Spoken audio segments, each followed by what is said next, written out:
Уважаемые участники Петербургского международного экономического форума, просим вас занять свои места, отключить мобильные телефоны и вспышки фотокамер. Пленарное заседание начнется через несколько минут. Dear participants of the St. Petersburg International Economic Forum, you are kindly requested to take your seats, switch off your mobile phones, and disable the flash on your cameras. The plenary session is starting in a few minutes.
Уважаемые участники Петербургского международного экономического форума, просим вас занять свои места, отключить мобильные телефоны и вспышки фотокамер. Пленарное заседание начнется через несколько минут.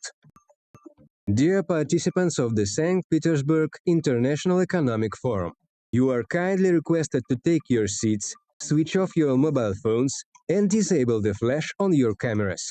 The plenary session is starting in a few minutes.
Английский язык. Понятно? Понятно.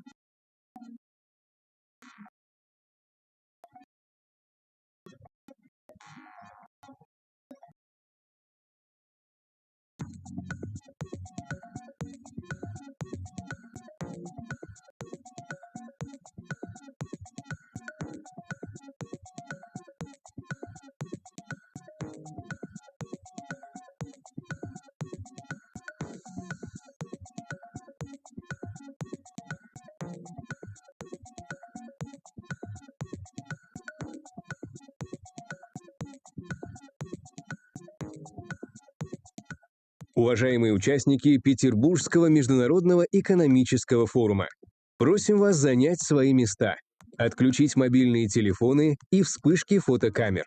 Пленарное заседание начинается. Dear participants of the St. Petersburg International Economic Forum, you are kindly requested to take your seats, switch off your mobile phones, and disable the flash on your cameras. The plenary session is starting now.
Уважаемые участники Петербургского международного экономического форума, просим вас занять свои места, отключить мобильные телефоны и вспышки фотокамер. Пленарное заседание начинается. Dear participants of the St. Petersburg International Economic Forum, you are kindly requested to take your seats, switch off your mobile phones, and disable the flash on your cameras. The plenary session is starting now.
Уважаемые участники Петербургского международного экономического форума, просим вас занять свои места, отключить мобильные телефоны и вспышки фотокамер. Пленарное заседание начинается. Dear participants of the St. Petersburg International Economic Forum, you are kindly requested to take your seats, switch off your mobile phones, and disable the flash on your cameras. The plenary session is starting now.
История нелинейна. History is non-linear. It knows moments when humanity stood in silence before a choice: war or peace, separation or cooperation, chaos or stability. 1780. America and Europe are undergoing turbulence. There's the War of Independence going on in the US, but Russia changes the rules. Catherine the Great takes the declaration of armed neutrality to protect neutral navigation. For the first time in history, law prevails over arms, order over chaos. 1942, the world is facing a lethal threat. Two systems are in opposition, but pragmatism prevails. The USSR, the UK, China, the USA enter into an anti-Hitler coalition because serious challenges require union. 2015, Syria is on the brink of collapse. It seemed Libya and Iraq would be repeated here, but Russia proposes the Astana dialogue, bringing together at the negotiating table irreconcilable enemies. The threat of terrorism has been ended. Right now, the world is entering the era of irreversible changes, fight for resources, conflict, opposition. The decisions made today will determine the fates of millions, but there is a power in the world that can put an end to destructive trends. A country which remembers the lessons of history and stands willing to cooperate for decades to come. And this power is Russia. This is the place where dialogue begins. This is also the guarantee that agreements will function. Pragmatic dialogue, path to stable future.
Дамы и господа.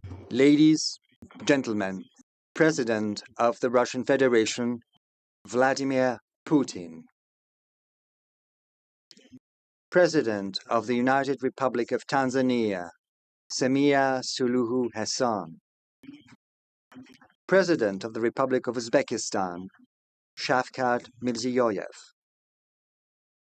Vice President of the People's Republic of China, Zheng. Moderator of the plenary session, Gita Mohan.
Namaskar. Namaste, Здравствуйте, hello.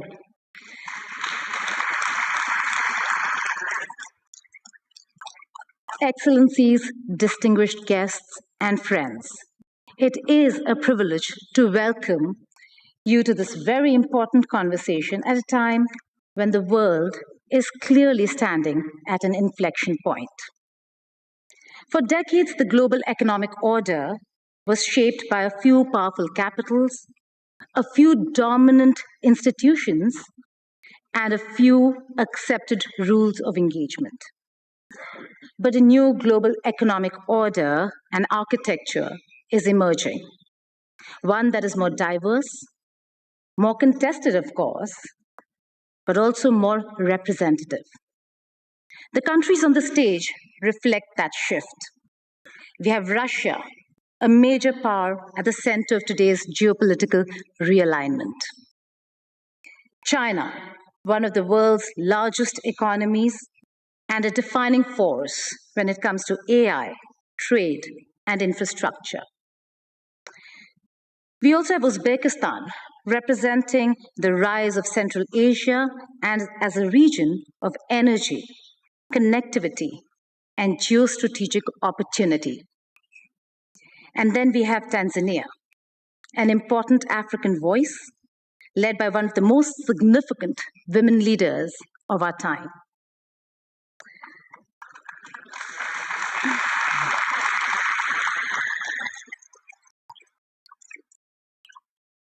And of course, since the moderator is from India, we can say the stage also has a little bit of Indian spice, a little bit of balance, and just enough to keep everyone comfortable. The question before us is simple but profound. Are we witnessing only a redistribution of power, or are we witnessing the birth of a fairer world order?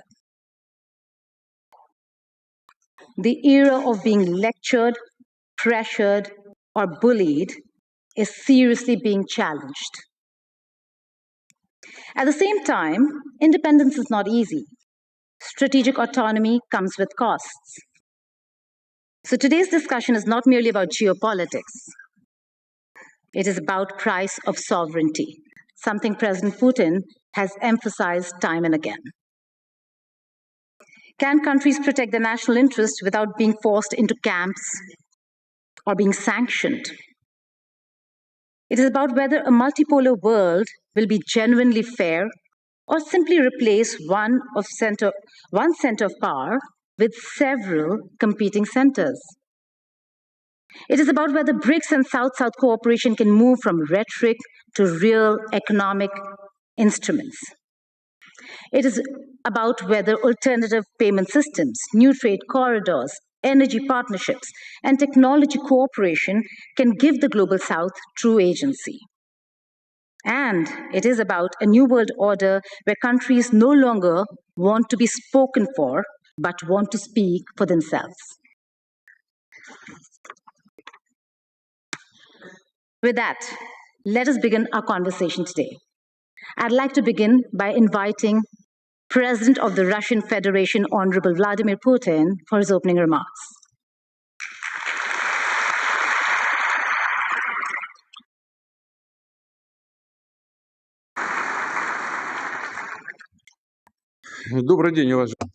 Good afternoon, ladies, gentlemen, President Mirziyoyev, President Samia Suluhu Hassan, Vice President Zheng, ladies, gentlemen. It is an immense pleasure to see this august assembly, this room packed with people. President Mirziyoyev and I have just exchanged our views, and he said the room is packed, which is testimony to the interest caused by the St. Petersburg International Economic Forum. And I would like to welcome all the participants and guests here. Russia and St. Petersburg once again host leaders of companies, businessmen, experts this year from more than 130 countries with a view to building business contacts and creating new contacts. Our moderator has just given us a very high bar to which we should rise up, and I'm going to talk about. But before we came here, she said that the atmosphere is very good, and it was thanks to the organizers. So at the outset, I would like to thank the organizers of this forum, everyone who participated in the organization process. Thank you. The unique nature, the attractiveness of SPIEF consists in this possibility of a frank dialogue on issues that are of interest to entrepreneurs, to whole industries and whole countries, and we're always open to those who are interested in working with other countries, those who stand ready to engage in mutually beneficial cooperation on equal footing. This approach, which consists in listening to one another, understanding the interests of one another, arriving at common solution, that is what harmonious path of development is all about. It also implies the opportunity to find solutions to the challenges the modern world is facing. We see that the energy markets are undergoing shocks. We see tensions provoked in certain regions. First and foremost, right now I refer to the Middle East. We see the short-sighted policies pursued by the European bureaucracy, which is accompanied by aggressive rhetoric and leads to further loss of Europe's position in the world economy. Moreover, it undermines regional as well as global security. As a matter of fact, the European elites are provoking chaos, and they are trying to plunge more and more countries into this chaos. These processes, they were not born of their own. This is the consequences of the fact that over the last decades, the world is undergoing the most profound structural transformation, which is not a transition from one stage to another of the cycle. The very paradigm of global development is shifting. What did we have in the past? What I want to draw your attention to is the fact that for decades, global development model was based around a restricted number of financial centers, technological solution, insurance and logistics hubs, rating agencies, as well as reserve currencies. And this architecture was portrayed as universal, as something that fits allegedly everyone, and hence allegedly neutral. But as a matter of fact, it was increasingly often used as an instrument for political pressure and unfair competition when settlements, technology, logistics, and sometimes even access to information can be switched off in the blink of an eye in order to punish those who choose to act in their own national interests. Basically, this was a deliberately created system of dependence, or system for taking someone else's resources out of them. Right now, the overwhelming majority of countries see that, and this is something that is seen by entrepreneurs, banks, industrial companies, farmers, as well as transportation companies. They see that their investment plans to develop their business can face serious risks, that the external infrastructure they use can be turned against them. That is why countries begin to pursue their own technological solutions, building their own supply routes as well as institutions. Russia feels the full brunt of these changes. The pressure against our country remains, and yet the space for maneuver is growing. We see new partnerships, new financial and technological solutions. We're exploring more promising markets. Thus, Russia believes that the global changes are not just a threat. They also carry enormous opportunities, and to seize them, we're trying to act swiftly and pragmatically. I will reiterate, this current turbulence goes back to the fact that from a vertical hierarchical model which served the interests of a very small group of countries, the world is transitioning to a distributed, more comprehensive multipolar system. What am I referring to? The structure of growth is shifting in favor of new centers of development and the countries of the global south. Colleagues, you see that very well. And this is not a declaration. This is objective realities, because the countries I'm referring to see a growth of population. They see the birth of middle class, a surge in their industry, and expansion of their domestic market, which means new cities are being built, just as roads, ports, energy, and digital grids. They built their financial, educational, and scientific centers.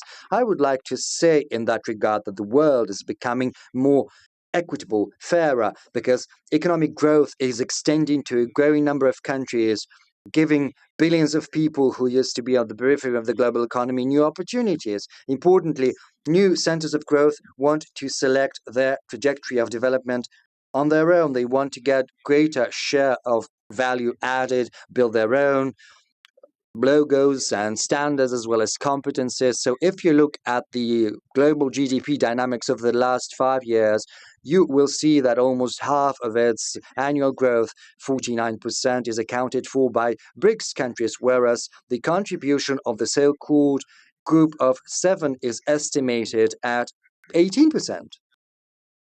Just for your information, I can tell you that in 2021-2025, the global economy grew on average by 4.1%.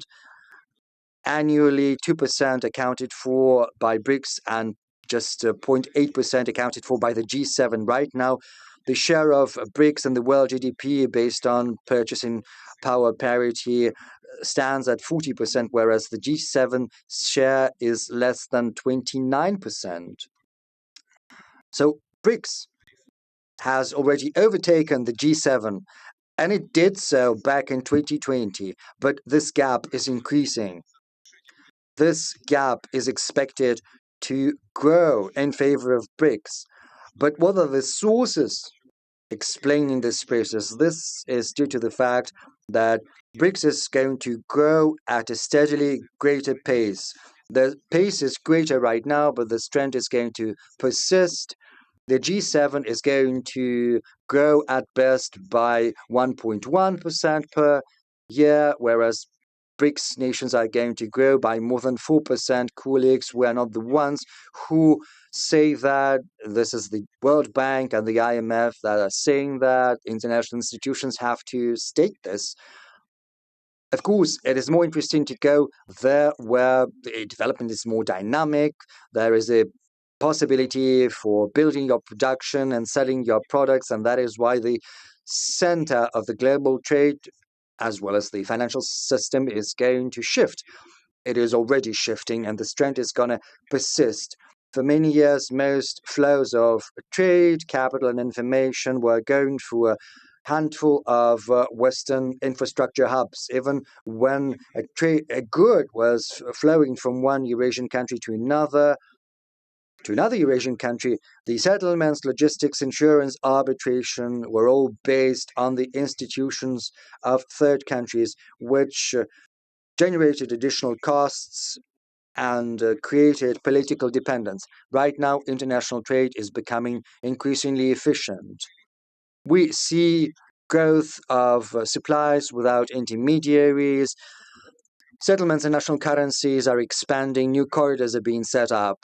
In Eurasia, I refer to North-South corridor, Trans-Arctic transportation route, as well as links via the Caspian Sea, Central Asia, the Black Sea, and the Middle East. All of these projects and logistics routes are the emblem of modern development as well as future development.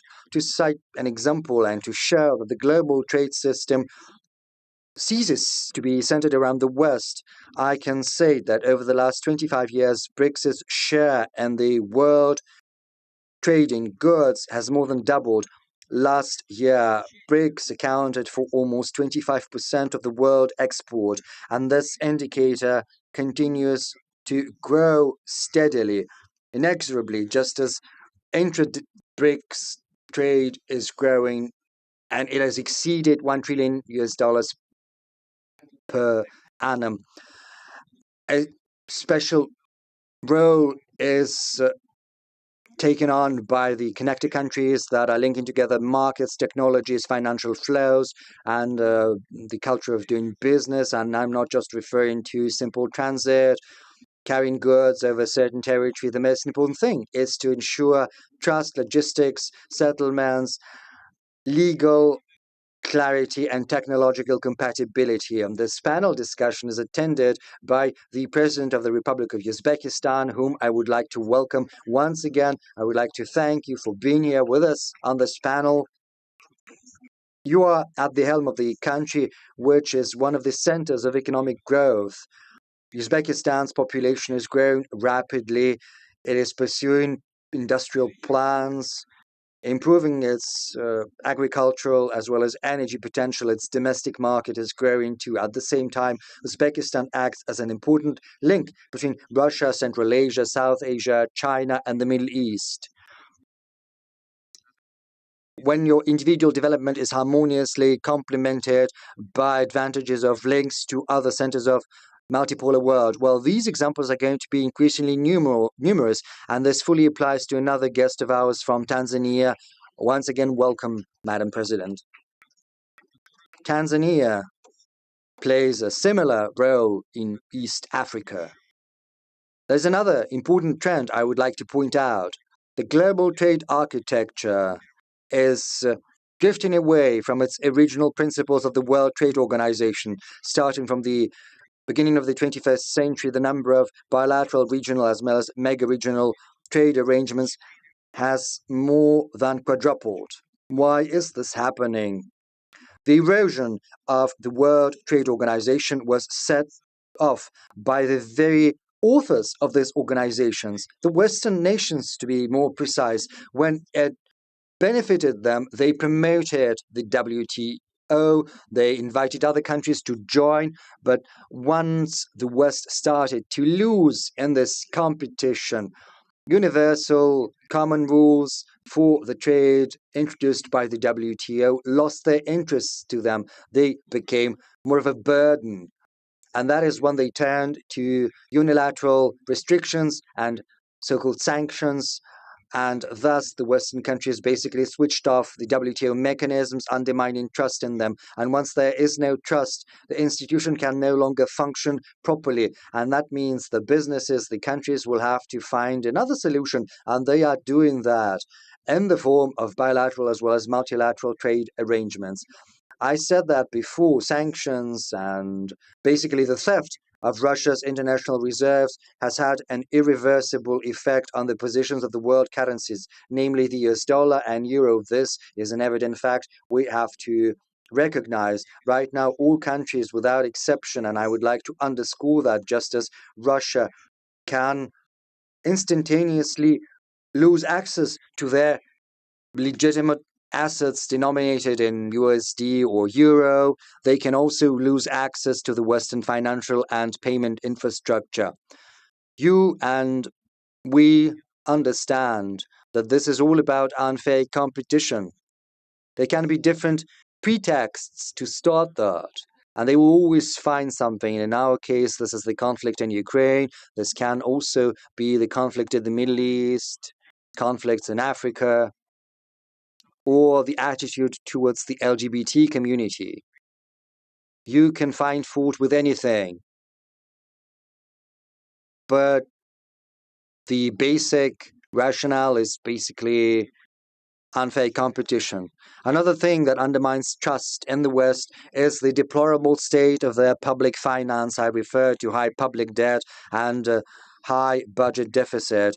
The Eurozone public debt rose to 81.7% of the GDP in 2025. The worst indicators, they are in Greece 146, Italy 137, France 115, Belgium 108%, whereas in Russia it's 16.4% only of the GDP. Well, it's floating a little bit. Yesterday, I spoke about that meeting. The heads of information agencies, news agencies, some experts say it's 15.8, but the figures are incomparable. The deficit of the euro budget in 2021 stands at 3.1% of the GDP. Poland has a maximum deficit of 7.3%. Belgium has a deficit of 5.2%. France, a deficit of 5.1%. The US has 5.9%, whereas in Russia the budget deficit is 2.6%. Maybe by the end of the year it will have risen a little bit, but still it will be inferior to the budget deficit in other advanced economies. This situation is fraught with the possibility of a surge of inflation, which happened back in 2021, 2022, when just in 2 years the prices in the Eurozone and the US grew by 14%. And that means that countries of the world are decreasing their assets. In the West, they're transitioning to payments in national currencies. They're making wider use of alternative payment systems, increasing the role of digital financial assets as well as the digital currencies of their central banks. Russia is mostly using national currencies in its trade contacts with our leading partners. The share of ruble in our exports stands at 65% or so almost 2/3. I would like to underscore that the world needs a modern, agile, and responsible financial architecture without any risks of restrictions or barriers, rather with incentives for sovereign development. These instruments have to decrease costs, speed up settlements, increase access to funding. And of course, we have to make sure there is no tax evasion, no fraud, no money laundering. This is something that has to be in our spotlight always. Historically, the West has been seen by other countries as the source of technological development. But right now, we see some fundamental shifts in this context. Over the last 25 years, the BRICS countries have significantly increased their high-tech export. Right now, it has risen to more than 1/3 of their global supplies, which means that the global technical leadership is shifting. This is a gradual process, and yet it is already ongoing. Now, our strategic partner, China, has most patents in artificial intelligence. Incidentally, Russia also has very good, promising advancements there. Let's give a round of applause to the Vice President of the People's Republic of China, whom we would like to welcome. Another key partner of ours is India, which is one of the leading players in the IT industry. It accounts for a significant share of the global software market. Russia also ranks high in the implementation of digital platforms such as trading marketplaces, solutions in finance and urban services, healthcare, as well as education, which help improve the quality of life of our citizens in Russia and beyond, in dozens of countries where they are vying successfully with similar solutions from abroad. We're also leaders in nuclear. More than 80% of construction processes in NPPs in the world market are conducted with the participation of Rosatom, more than 80%, which is a very significant figure. We have very good engineering as well as technical groundwork in managing water and energy resources, which is gaining an increasing attention in Asia, Africa, and on the world in general. I believe colleagues participating in the panel discussion will agree with that. It is evident that the global transformation is mostly due to technical progress. Experts believe there are 3 key technologies for today and for tomorrow that are capable of transforming the lives of our citizens, how our business is being done, and how the government is operating.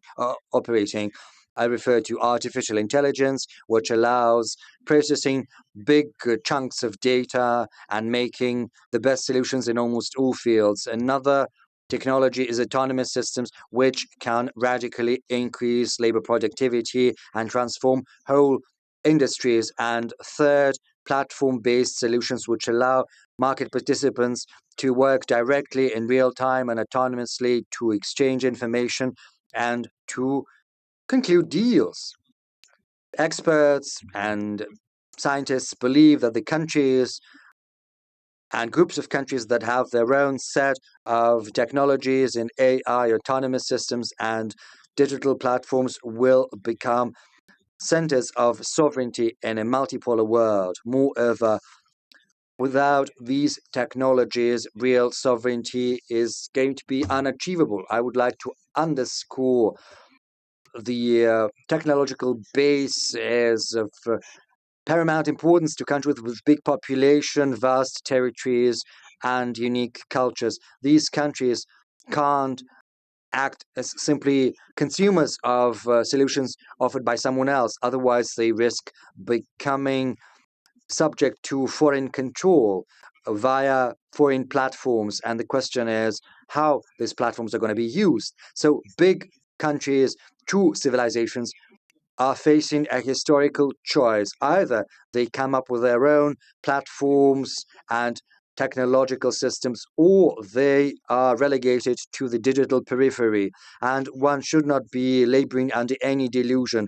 First, foreign services can be very convenient, but then sooner or later you will see what the price of this dependence is gonna be. Russia has learned its lesson. We saw that certain suppliers of software left the market. We saw payments blocked. We saw how politics interferes within commercial relations. That is why we're going to strengthen our critical infrastructure, and we will only cooperate and interact with those partners that honor mutual reciprocal obligations and commitments. We have this experience with the People's Republic of China for many years. China is Russia's strategic partner, a genuine one. Our economic cooperation covers almost all fields, from high-tech to transport to mechanical engineering to energy.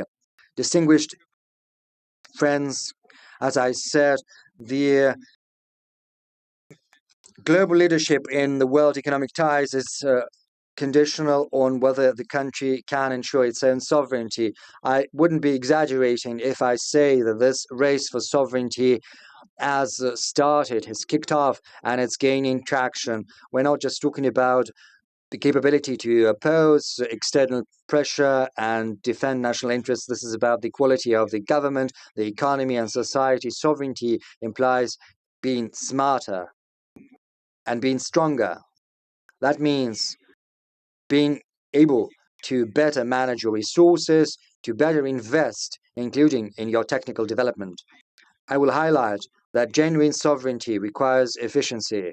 We can't say that we are sovereign, and that is why we can afford to be expensive, slow, and inconvenient. Quite the contrary. In each and every field, we have to act the best with the greatest efficiency, producing better, increasing the income of the government, business, and citizens. In difficult environment, Russia continues to reinforce its sovereignty rather than being isolated. It expands its circle of partners. It's true that the economic dynamics is moderate, and we'll probably get back to that, but I would like to remind you about the task fixed before the government starting from next year. We need to resume steady growth of our economy. We can only do that if we increase capital expenditure, launching a new investment cycle. In 2021-2024, investment growth in Russia was almost 38% in real terms. Last year, of course, there was a certain drop. I would like to draw your attention to the following fact. The launch of the new investment cycle is the key task of the economic authorities, whereas growing the investments is the most important KPI. It's important that economic growth should be well balanced. It should be based on domestic demand and combined with further reductions in inflation. And inflation has slowed down significantly, and it keeps going down. I think I mentioned that inflation in this year is expected to be around 5.2%. Colleagues and I are in regular discussions about the economic agenda, and I would like to point out that the industrial output, the GDP, and consumer activity in Russia, all of that is now in the black. In April, industrial production in Russia grew, despite all the problems that we have been facing. I think we will face questions about that today too, but at least in April, industrial production in our country grew by 1.9%. including the processing industry, by 3.1%, while the retail volume of trade increased by 6.5%. In April this year, the GDP grew by 1.3%, and in January to April this year, the GDP grew by yet another 0.2%. Here's what I would like to say. We do hear certain criticisms from all parts saying that we're going down. Yes, we have gone down to the exact level where the countries of the Eurozone have been for the past many years. The most important factor is that we have preserved the foundations of our macroeconomic policy, and I am sure that we will keep moving forward and upwards, and we must reinforce these trends. And the positions, the standing of our country in the world and our sovereignty must become ever stronger. Therefore, I would like to share certain ideas about what kind of sovereignty we require. Firstly, as stated previously, a sovereign economy is based on end-to-end integration of technologies, the use of advanced solutions, which simplify the work of businesses and automate numerous processes, and thereby assist us in increasing productivity and the economic efficiency in general. This is especially relevant in the areas of defense and security. Russia is showing good results in the integration of digital platforms in all the areas of our economy. Speaking of e-commerce, we see about a 30% growth a year in this field. Our country is one of the global leaders in this area. This shows the quality of Russia's digital platforms that bring benefits to the Russian producers and foreign suppliers as well. Today, I mentioned our friends and partners from the Republic of Uzbekistan. I will give you an example. The volume of trade in Uzbekistani goods using the Wildberries platform alone in 2023 amounted to $418 million. That was in 2023. In 2025, it amounted to almost $1.5 billion, potentially reaching more than $2 billion this year. What does this mean?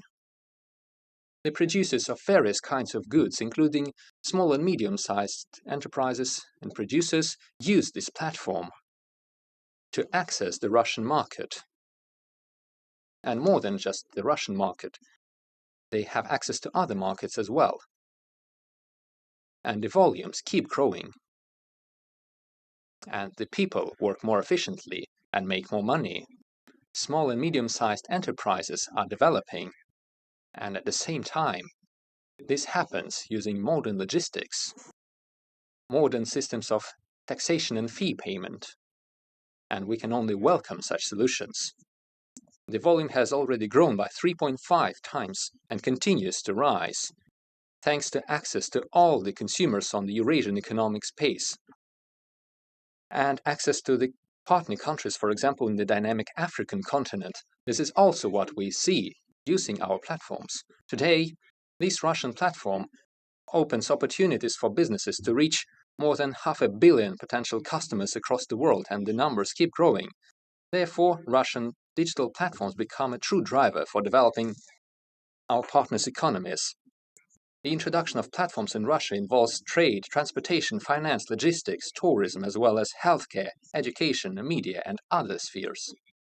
We must build up work in this area and continue integrating digital platforms using artificial intelligence and autonomous systems. We have adopted a national AI development strategy. I will ask the government to prepare similar national strategies for the development of autonomous systems and digital platforms. At the Future Technologies Forum, which will take place in the beginning of next year, I suggest discussing the development of ecosystems of digital platforms in the economy. I will ask the relevant interministerial work group under the presidential administration to support the preparation for this forum. The second point I would like to make.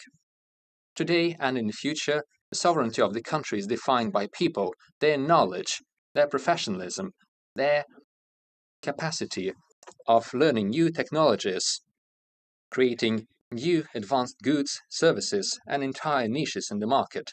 These professional skills must be well paid. Only in case we ensure high quality of living and high salaries, our country shall be competitive and successful from the demographical standpoint. With our strong professionals who are ensured of their professional future and their careers, Russia has one of the lowest unemployment rates among all the industrially developed countries. It currently stands at about 2.2% of the economically active population. This is a very good figure compared to other developed states. To compare, I could say that Japan is close to us with 2.5% unemployment rate, India with 4.2%, the United States at 4.2%, and the Eurozone at 5.9% of unemployment. Over the past 5 years, salaries in the Russian economy have grown in real terms by more than 30%. I am talking about real terms, minus inflation. The rates are definitely high. Let me underline that further stable growth of salaries shall be linked primarily with increased productivity, as well as efficient organization of production based on modern technological solutions and our strong School of Engineering. There is another matter related to labor mobility, when specialists can find more advanced and highly paid jobs at a new enterprise in a different region of the country, where professionals are more demanded and where they may find new industries from the strategic areas that create goods with high added value. We know that young people are the most mobile ones, those who have just graduated or are about to graduate from universities and schools. In order to ensure their professional start in the career, we agreed to legalize and create a legal framework for internships, defining the obligations of the employers and labor guarantees for the employees. We also agreed to modernize the student contract and to adapt it to modern conditions. I know that amendments to the labor code have been prepared. I will ask the government and the State Duma to accelerate their adoption. Third point. It is obvious that sovereignty of a country as large as Russia is not just defined by the capital or a few major industrial centers. Each region must attract investments and create high-quality jobs, develop their industries and their urban environments. Our platform shows different exhibition stands where the regions of the Russian Federation show their benefits, their successes, and their future plans. They organize talks with investors, with companies wishing to reach their markets. I am sure that the members of our panel's discussions and the guests have already seen the diversity of the Russian regions, had an opportunity to take a look at the exhibition. As per tradition, during the forum, we take stock of the national rating of the investment climate in various regions of Russia. The first place this year was given to Moscow, the republics of Tatarstan and Bashkortostan, the regions of Nizhny Novgorod and Moscow. For the first time, St. Petersburg and the region of Sakhalin were among the top regions in investment climate. The regions showing the best dynamics are the Khanty-Mansi and Yamal-Nenetsk autonomous regions, the regions of Omsk, Vladimir, Volgograd, as well as Krasnodar and Primorye. I congratulate our colleagues on achieving such good results.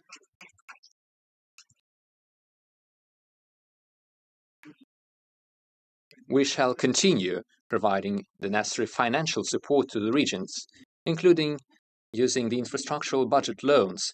Over the past 4 years, this tool has been used to allocate over 1 trillion rubles to the regions. Up to 2030, we're expecting to send another 750 billion rubles.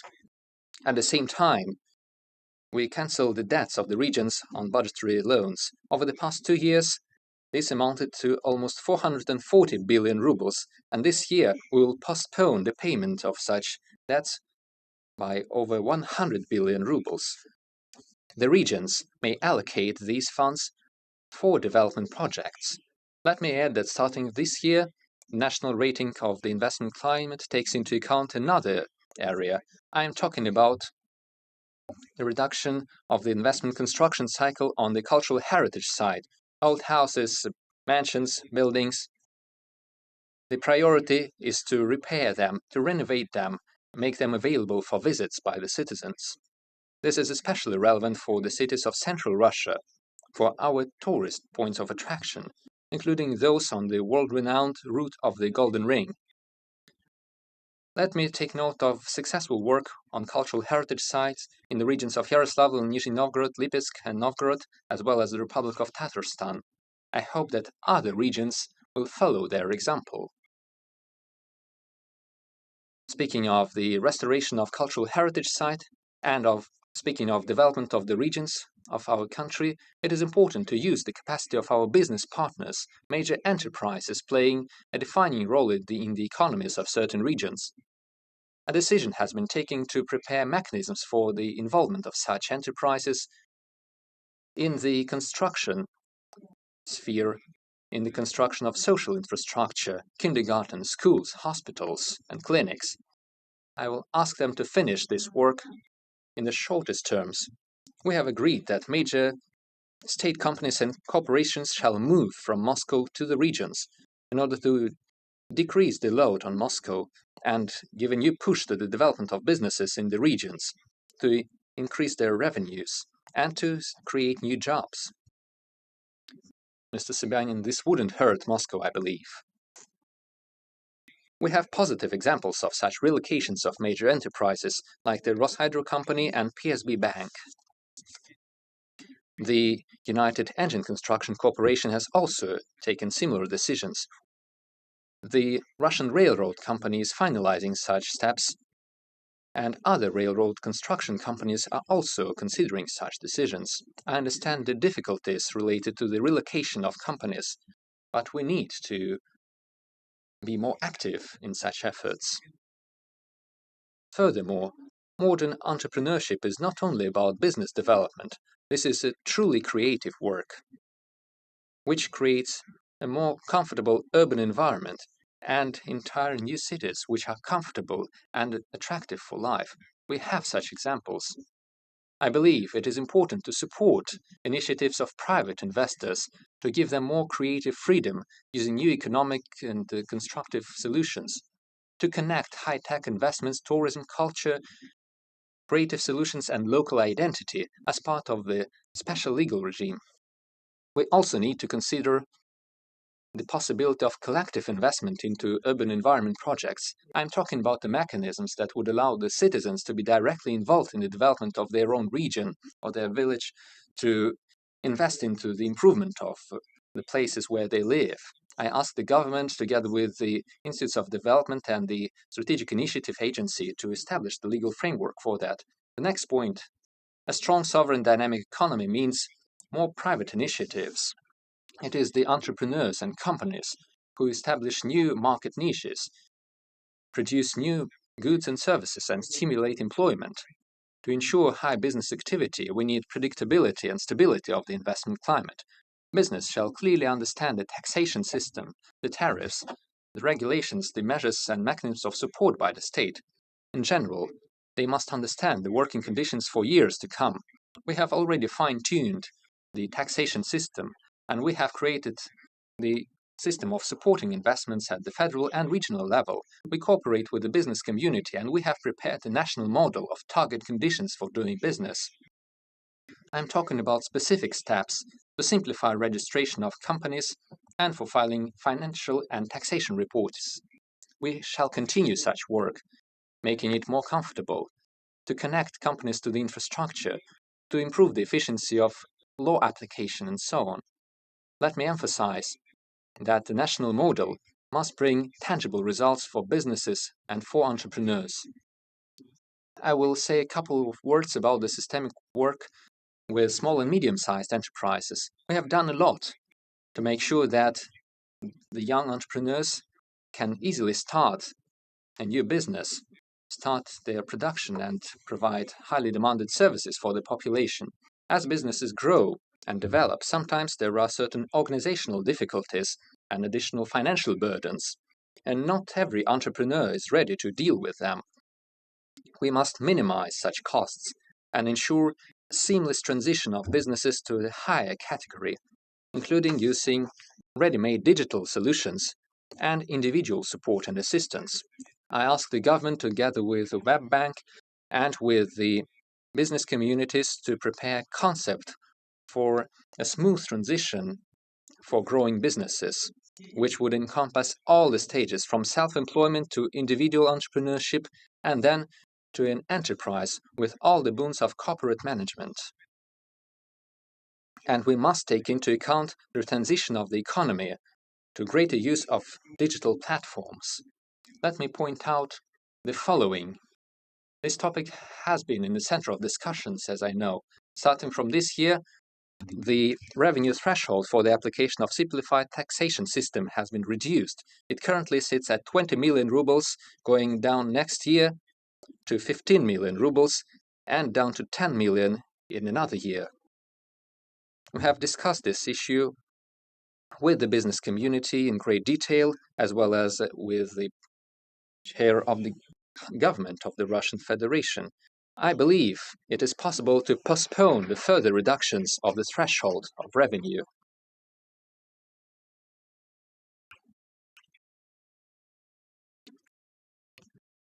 I knew that there would be a vivid reaction to these words from the audience. We must keep this at the current level. I will not give the specific timelines, but the further the better. I ask the government, together with the members of the State Duma, to take the necessary amendments. And together with the representatives of business communities, I suggest thinking about more preferential and comfortable rates and conditions for small and medium-sized enterprises in the production areas. I think this would have a positive effect on establishing a more fair and competitive business environment. This task of the so-called whitening of our economy has been set forward, and we will advance in finding a solution. And the next point, a strong and sovereign country cannot be closed off or isolated. Life has proven that we must produce critically important produce and goods. We must reinforce the infrastructure that has the highest importance for state security, for entrepreneurs, and for improving the quality of life. At the same time, we must build up links with our foreign partners, establish cooperation, advance trans-border projects. We shall continue carrying out our plans to expand our automobile roads and railroads. Using Russian technologies, we shall develop the network of high-speed railroads. We already have the pilot project, the Moscow-St. Petersburg Railroad. We shall also expand the capacity of seaports and the Trans-Arctic Transportation Corridor as a global artery. We shall develop the Russian trade and ice-breaking fleet, build tankers and other vessels of different classes. Our goal is to become one of the top 10 countries in the deadweight of our trade fleet. I ask the government, the transportation ministry, to continue working to increase the attractiveness of our national trade flag. Our own logistical and industrial, technological and financial resources and a predictable environment for businesses and professional development are great competitive advantages in the global market. These are the preconditions for successful work with the countries and the investors interested in cooperation and partnership, with those who want to build up mutually beneficial alliances with us, those who want to invest into Russia, into joint businesses, and invite our Russian companies for cooperation. I am sure that the organization of events such as the St. Petersburg Economic Forum shall make a great contribution into this major and very important work, allowing all of us to achieve new success to ensure the flourishing of our countries and peoples. Thank you for your attention.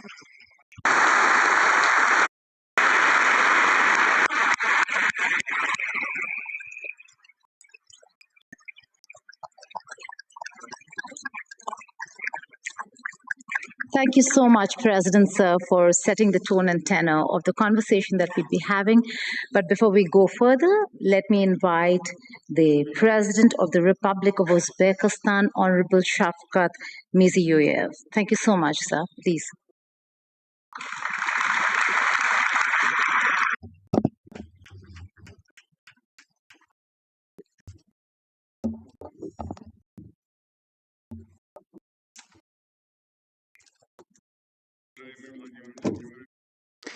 Dear Vladimir Vladimirovich, esteemed heads of states and government, ladies and gentlemen, first of all, I'd like to express my sincere gratitude to the President of Russian Federation, His Excellency Vladimir Vladimirovich Putin, for this hospitable invitation and all this warm hospitality. And we all feel it here in St. Petersburg. I would also like to welcome Her Excellency, the President of Tanzania, Madam Samia Suluhu Hassan, and His Excellency Mr. Zheng, the Vice President of the People's Republic of China. It is a great honor for me to participate in the St. Petersburg's International Economic Forum, which over the course of its 30-year history has become one of the most prestigious and sought-after platforms for discussing the key matters on the global agenda. I am delighted to be back in St. Petersburg, the cultural capital of Russia, a city with a special history linked to Uzbekistan, spiritual closeness and human destinies. That's the connection we have. During the harsh war years, many Uzbek people participated in the defense of Leningrad, while Tashkent sheltered more than 1.5 million evacuated children, women, and elderly people. The memory remains part of our shared moral fabric, the memory of the victory we share. Dear forum participants, today, right here on the banks of the Neva River, we remember, we recall the past, we reflect on the past, and we're also discussing the future and the new architecture of the global economy. Just now, Vladimir Vladimirovich has brought our attention to that. That's what we feel, that's the new architecture of global economy. There is transformation going through the whole world. Transportation routes are changing, new supply chains are being formed, modern technological platforms are emerging, and artificial intelligence is being deployed all over the industries. Fundamental rethinking, reassessment of energy, food, and digital security is taking place. Competition is increasingly evident not only in the struggle for markets and natural resources, but also is shifting into the realm of technology, algorithms, logistics, and infrastructure. Amidst the turbulence in the global economy, states and regions that play a consolidating role, and I'd like to emphasize in particular consolidating role, and they are there to establish a proper area for cooperation, sustainability, and mutual benefit. Uzbekistan for millennia has been the heart of the Great Silk Road. Through Samarkand, through Bukhara and Tashkent, not only goods has been passed through that route, ideas and knowledge, culture and religion traditions also were intermingled. So that's why the openness has never been a choice for us, but a vital necessity and civilization code. Now it is taking a new content. Uzbekistan and Central Asia as a whole are emerging as an independent center for economic growth. Here, the transportation, technological, and demographic frames are there. And that's the future coverage. The crossroads of the main lines of communication between North and South, West and East is taking shape here. To firmly secure this growing trend, we urgently need connectivity of a completely new level. This involves not only linking traditional transport, logistics, and energy corridors, but also integrating digital payment and industrial infrastructure. A strong, consolidated, economically interconnected, open, and sustainable Central Asia would serve the strategic interests of all our partners. Ladies and gentlemen, Russia for Uzbekistan is more than just a regional neighbor. It is our time-tested strategic partner and ally.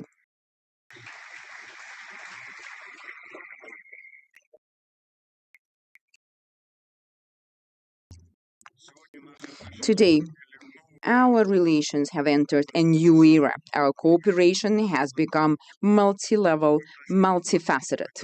We've progressed from just simple trade in goods and commodities to complex industrial chains, technological alliances, joint engineering, and localized production. According to our statistics, mutual trade turnover has more than tripled over the recent 10 years, rising from $4 to $13 billion. The current portfolio of joint projects with Russia exceeds $50 billion.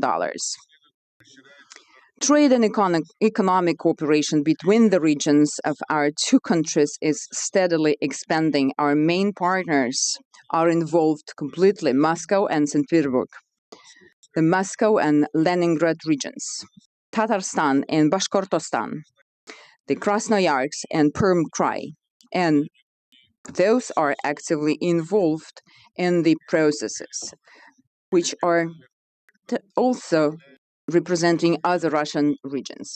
The value of the interregional projects that they are implementing amount $5 billion with an additional investment package of $5 billion in the pipeline. The cooperation encompasses all key industries, including energy, chemicals, and petrochemicals, mechanical engineering, agriculture, logistics, textile, food industry, and many other sectors. Among these, the joint industrial park in 5 regions of the Republic of Uzbekistan, and that gives strong results for our joint efforts.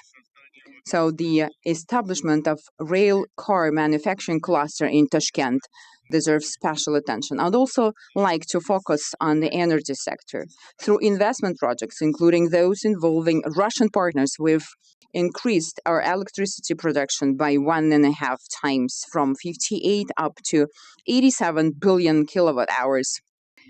We plan on increasing generation up to 120 billion kilowatts by 2030, 54% of which will come from renewable energy sources. Our capacity will also be enhanced with the commissioning of the first hybrid nuclear power plant in Uzbekistan, with the great involvement of Russian Federation. Well, yesterday you were witnessing, we participated together with His Excellency Mr. Vladimir Putin. We've attended the first concrete pouring ceremony for the construction of the first nuclear power plant. For us, it's a long-term development project. We also develop our new School of Engineering. We adopt advanced technologies. We also intend to collaborate in other areas of the peaceful use of atomic energy, such as medicine, agriculture, industry, and science. Dear friends, under current conditions and circumstances, technological and industrial cooperation between Uzbekistan and Russia should not be confined to bilateral level only. We are focusing on broader areas of cooperation, spanning industrial potential, resources, markets, and expertise. Therefore, we are initiating the formation of a Eurasian technological industrialization belt. This is an interconnected system of industrial and technological clusters united by a single digital platform for industrial cooperation. We're talking about creating full cycle chains from technology development and personnel training to the localization of industrial manufacturing and entering into foreign markets. We propose implementing this initiative on the basis of the already proven platform INNOPROM Central Asia. And I'd like to emphasize here that within this period of time, within these years, we were able to gain great experience of joint efforts. It is held annually in Tashkent. This approach will enable businesses to find partners directly and establish mutually beneficial relationships. Ladies and gentlemen, well, indeed, digitalization is a promising area of cooperation. There is no doubt in that, as it is becoming a new language of economy. While infrastructure used to mean roads, pipelines, and power lines, today it primarily entails digital platforms. They form an entire ecosystem comprising jobs, logistics, payment services, and new export opportunities. Uzbek businesses are actively developing digital solutions and are open to technological partnership with a wide range of countries. For instance, our sales volume has increased 3.5 times over the last few years through Russian marketplaces, and Mr. Putin has mentioned that as well in his welcoming remarks in his address, and I'd like to emphasize that as well. And digital services reaching over $1.5 billion, that's quite strong result, I think, and it's a great perspective for our future cooperation. To deepen our cooperation, we propose creating a joint digital ecosystem. This could initially include aligning regulations for digital trade and urban services, further promoting Uzbek and Russian brands on mutual platforms, establishing a unified digital employment profile, and developing artificial intelligence-based products. This will open up new markets for businesses and will provide our nationals, our citizens, with additional income opportunities. At the same time, in the pursuit of digitalization, it is important to keep in mind that ultimately the individual human being is at the core of all transformations. Today, Uzbekistan is one of the youngest countries in the world, with more than half of its population being young people. That's not just a statistics. It is the source, the energy for development. It sparks new demand. It is our future. Our task today is not merely to provide young people with modern knowledge, equip them with that. It is also crucial to create an environment, conditions for them, where young people can master advanced skills and realize their potential. Cooperation in education and professional training plays a special role here. Uzbekistan is home to 32 branches of foreign universities. I'd like to repeat this figure. It is important. Together with Vladimir Vladimirovich, we worked together, and there was great support on behalf of Mr. Putin. Out of 32 branches of foreign universities, 15 are from Russian Federation. That's the largest network of Russian universities abroad.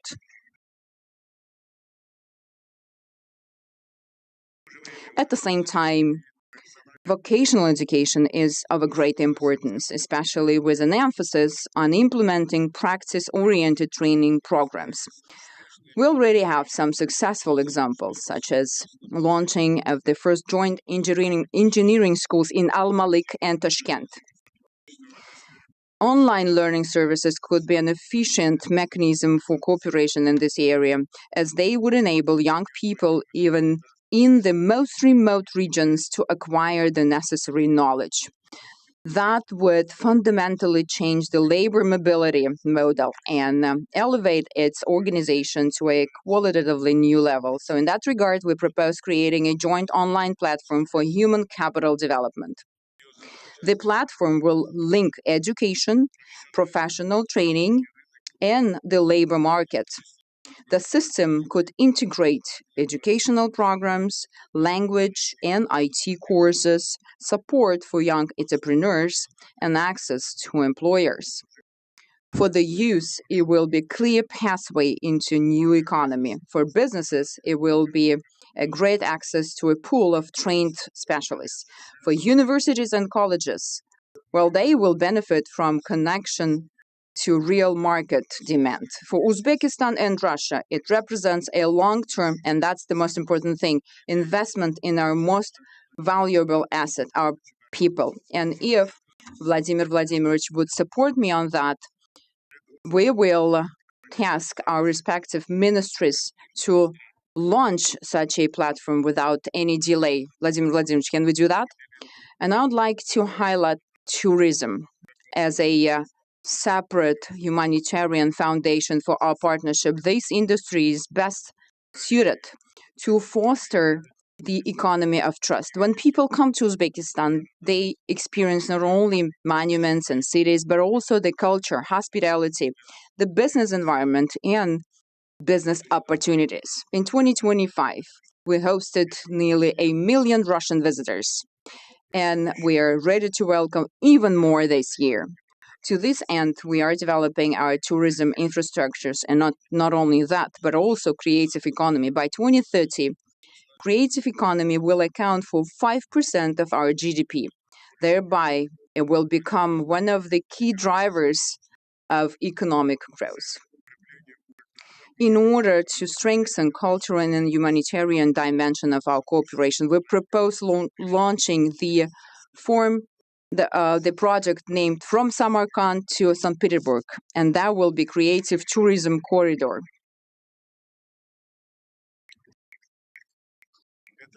This initiative involves organizing joint art and film festivals, museum exhibitions, culinary weeks, and musical events. Yesterday, Uzbekistan's cultural and artistic projects were launched at the Mariinsky Theater and the State Hermitage Museum. Dear participants of the forum, the year 2026 holds special significance for our country. We are approaching a landmark milestone in our systemic reforms. A decade ago, we embarked on the construction of a new Uzbekistan based on openness, inclusivity, and pragmatism. Over these years, we've established a strong foundation for long-term growth, including a favorable business environment, a stable industrial base, and new infrastructure. Our economy has grown. In 2016, our economy was only $50 billion. Now, within this period of time, up to the end of 2025, it has increased up to $147 billion, and we forecast growth of over 8% this year. During the period of reforms, we've attracted more than $150 billion in foreign investment and launched thousands of modern enterprises. Export of commodities and services have almost tripled. Even right now, amid global instability, Uzbekistan continues to demonstrate sustained growth. Our economy is becoming more diversified. The domestic market is expanding, and the demand is growing for modern technologies, infrastructure, and high-quality jobs. One of Uzbekistan's key strengths is its young, vibrant, and rapidly growing population. This provides a long-term foundation for the development of entrepreneurship, technology, services, and industry. However, demographics alone do not guarantee success. This potential must be transformed into a powerful and intellectual resource, manifesting as competencies, productivity, and the capacity to create high value-added products and technologies. Since the beginning of our reforms, we've been committed to integrating market efficiency and social responsibility. This is the defining feature of the Uzbek model of economic development. The growth must be not only just rapid, it must also be sustainable, inclusive, and focused on improving people's quality of life. Over the last 5 years alone, the populational aggregate income has increased 2.5 times fold. Our main criteria are the high quality of life, human dignity, and unlocking the potential of every human being, every individual. The Uzbekistan 2030 development strategy is designed to achieve this very goal. Our aim is to raise the population's income to above average levels by this date, transition of all sectors to a technological and innovative growth model, and increase the size of the economy by another 1.5 times to over $240 billion. Dear foreign participants, we are consistently creating all necessary conditions for global investments. Here in Uzbekistan, we are establishing a favorable business climate, improving market institutions, and increasing the level of competition and production potential. We invite present here investors to create new industrial value chains with the high value-added values. Our priorities are the deep localization of competences, production, and R&D, as well as the development of modern engineering and new export avenues.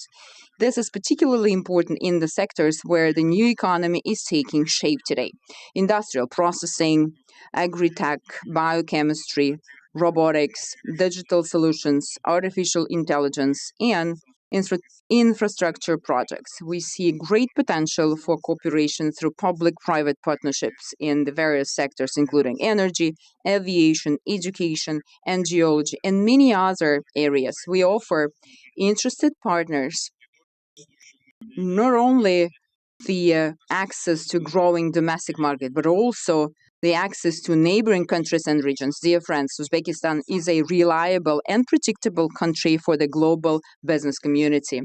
The trend of our economy towards the highest level of openness is objectively confirmed by leading rating agencies. This year alone, our country has risen another 14 places in the Index of Economic Freedom. In recent years, we've placed $16 billion worth of sovereign and corporate bonds on international markets. Last month, the London Stock Exchange hosted the initial public offering of shares of the National Investment Fund of Uzbekistan that consolidates the assets of our major state-owned companies. In order to further develop the capital market and create a sustainable financial and investment platform that operates according to the best standards, we've started to set up the Tashkent International Financial Center. The center's special legal and tax regime will provide investors with convenient tools and reliable guarantees for conducting business. Taking this opportunity, I would like to invite all of you to the Tashkent International Investment Forum, which will be held on June 16 through June 18, and that will provide an opportunity to gain first-hand experience of the opportunities and prospects of New Uzbekistan. Ladies and gentlemen, the theme of this year's forum, the motto of that, is quite symbolic. It's pragmatic dialogue, the path to a stable future. Indeed, open and respectful dialogue has become the main prerequisite for sustainable development today. The new opportunities arise where there is trust, a willingness to cooperate, and a commitment to finding solutions together. The partnership between Uzbekistan and Russia is a prime example of this kind of interaction. I'd like to once again to express my deepest gratitude to His Excellency Mr. Vladimir Vladimirovich Putin, the President of the Russian Federation, for the invitation to this major international forum and the opportunity to present the development priorities of New Uzbekistan. In conclusion, I wish all the participants productive work and meaningful exchange of views. Thank you for your attention. Ladies and gentlemen, that's the President of the Republic of Uzbekistan. I'd now like to invite the President of the United Republic of Tanzania, Honorable Samia Suluhu Hassan. Madam President, the floor is yours.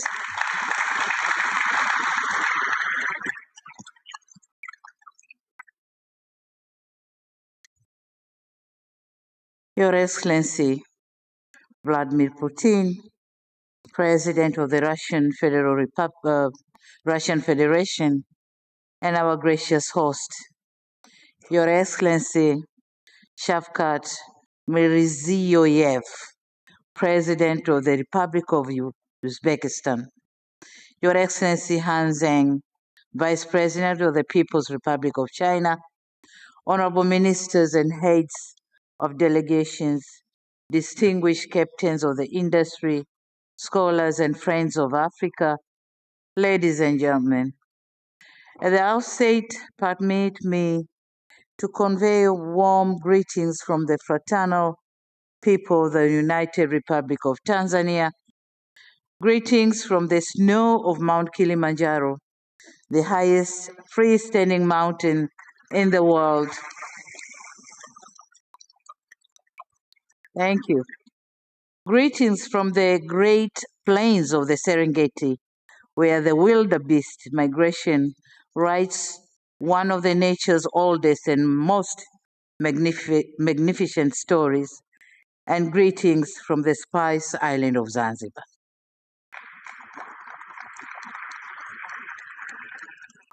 It is a profound honor to stand before you, before this distinguished plenary, a stage that for over 29 editions have become one of the world's most significant platform for candid economic conversations. I sincerely reiterate my profound appreciation to our host, His Excellency President Putin, and the people of the Russian Federation for the warm hospitality extended to me and my delegation since our arrival in this magnificent country. Excellencies, as you may be aware, Tanzania and Russia share a long-standing partnership that spanned more than 6 decades. In December this year, our two countries will commemorate 65 years of diplomatic relations.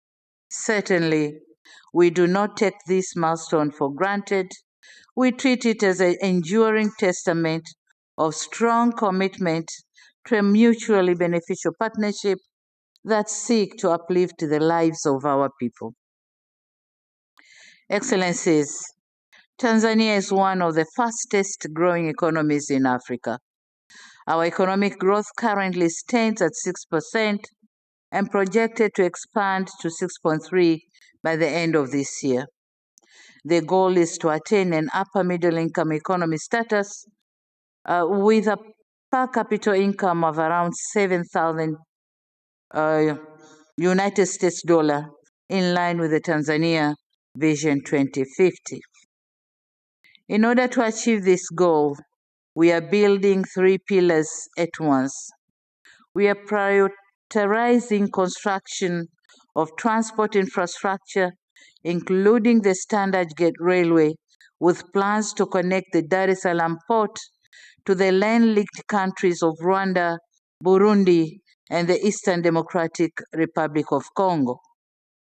On the same note, the 5 years development plan 2026-2031 outlines plan to extend the railway networks connecting Tanga Port at the north of Tanzania to Musoma Port in the Lake Victoria, and this is to facilitate transportation facilities in Lake Victoria to the neighboring countries. The Southern Corridor Railway, which is going to connect Tanzania to Malawi and Mozambique, is another railway project. We have successfully completed the construction of the Julius Nyerere hydropower project, which has added more than 2,000 megawatts to our national grids, planned to generate 8,000 megawatts by 2030 and 70,000 megawatts by 2050 are underway. On the other hand, we joined hands with Uganda in implementing the East African Oil Pipeline that will transport crude oil through our territories to global markets.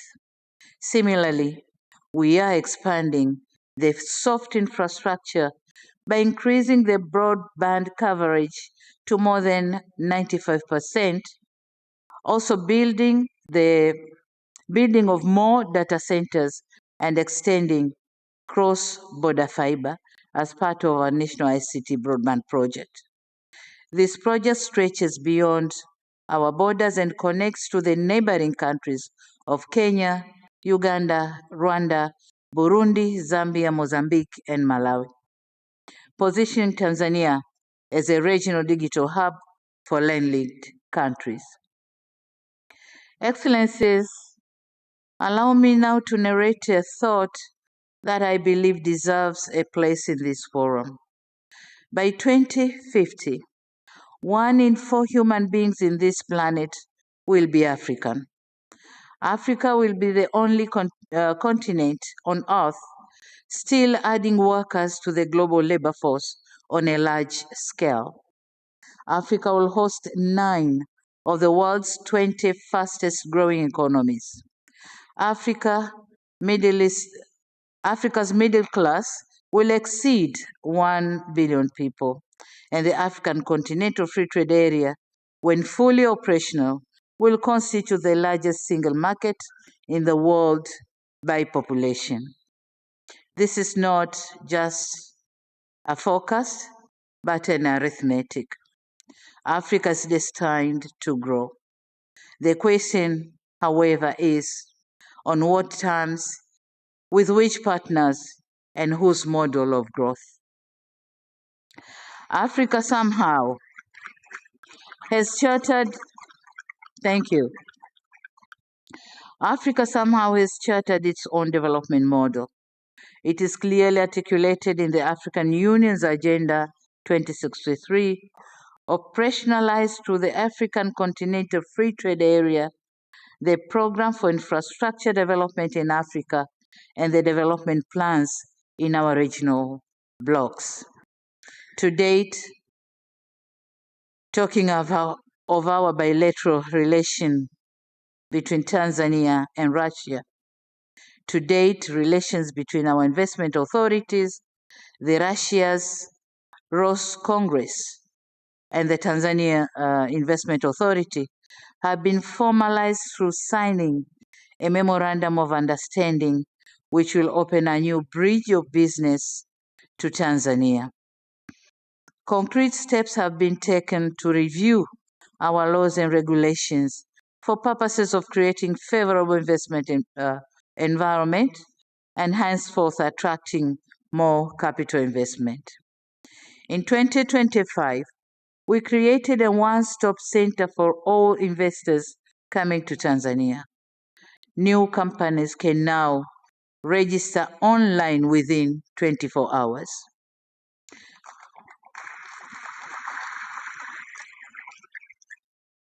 And this has transformed Tanzania into the fastest growing investment destination in Africa, receiving around 12 billion worth of foreign direct investment in 2025 compared to merely 3 billion in 2021. We are proud to say Russia enterprises have contributed to this growth trajectory. Our trade has equally remained steady at around $4 million annually. Tanzania is challenged to export more to Russia, and Russia is exporting more to Tanzania. Ladies and gentlemen, at this juncture, allow me to mention 5 main projects which we are here to seek partnership from international business community. First, we are delighted to inform you that Tanzania is embarking in one of the most ambitious port infrastructure development encompassing special economic zone. And this is being done just 4 kilometers north of our commercial city, Dar es Salaam. We are turning a small historic trade vicinity into a global hub of commerce, manufacturing, and maritime sector development. The Bagamoyo Special Economic Zone is our #1 flagship project, of which we welcome international enterprises to partner with us. Moreover, we are developing a complex Mangapwani port, transshipment port in our beautiful island of Zanzibar. The visibility studies for both ports are ready and we are eagerly encouraging partners to join us in investments. Second, on mining and mineral beneficiation, we have endeavored to ensure that the existing wealth of gold, uranium, nickel, graphite, helium, niobium, and other rare earth elements bring us massive economic returns. Our national policy is clear. We intend to move steadily from being a producer of raw materials to a producer of finished products. We invite partners to invest with us in industrial parks that will give a real meaning of mining beneficiation. Third is on tourism. Tanzania is one of the world-renowned tourist destinations. Our remarkable hospitality industry continues to dominate the global tourism platforms. Last year, for the second time, the Serengeti National Park won the African Leading National Park of the World Travel Awards held in December 2025. At the same time, Tanzania has also been crowned as Africa's leading destination, and Zanzibar was awarded Africa's best corporate retreat destination. As part of our plan to attract tourists from Russia, we have designated our national carrier, Air Tanzania, the wings of Kilimanjaro, to begin direct flights between Dar es Salaam, Moscow, and Zanzibar. And this is going to begin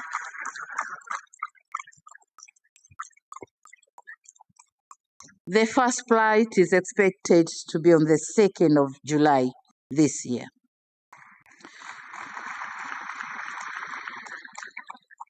We aim to increase the Russian visitors to Tanzania to 500,000 by the year 2030 and 1 million shortly after.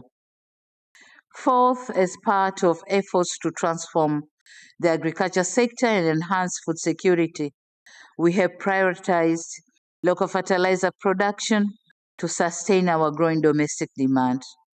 Since Russia is the world's largest exporter of fertilizer, Tanzania highly encourages establishment of the local fertilizer plants geared to serve the country and the region at large. Fifth, on the critical area of energy generation, Tanzania has huge deposits of uranium. Our main target is to use some of it in generating nuclear energy to meet the growing demands, which is expected to reach 8,000 megawatts by 2030 and subsequently 70,000 megawatts by 2050. It is in this context that Tanzania is advancing to nuclear energy as part of our long-term strategy to diversify our energy mix and support sustainable economic growth.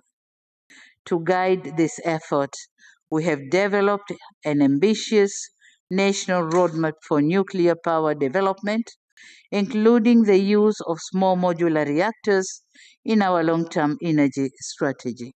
And here, the Rosatom company of Russia has shown great interest, and we are under discussion with them.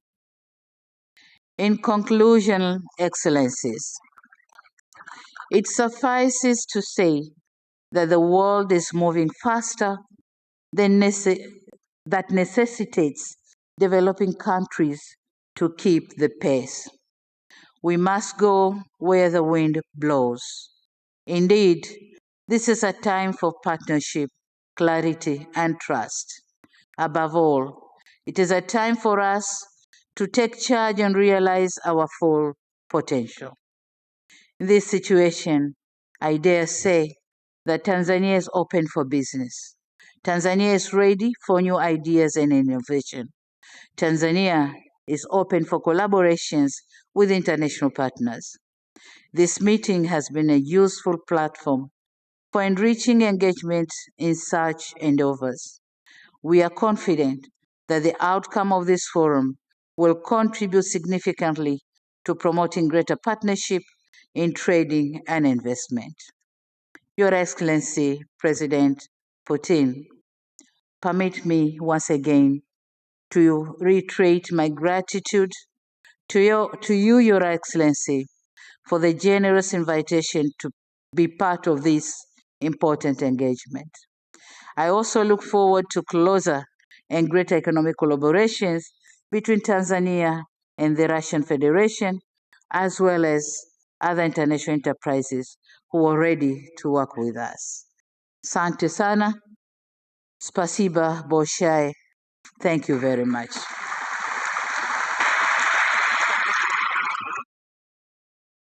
Ladies and gentlemen, that was the President of Tanzania.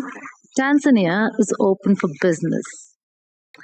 With that, I call upon our next speaker, Honorable Vice President of the People's Republic of China, Honorable Hassan.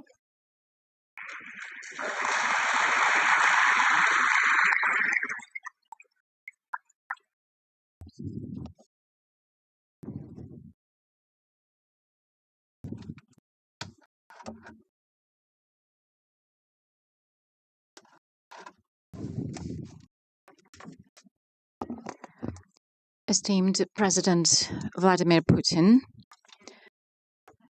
esteemed President of Uzbekistan, President of Tanzania, dear ladies and gentlemen, it is a great honor for me to take part in the 29th St. Petersburg International Economic Forum.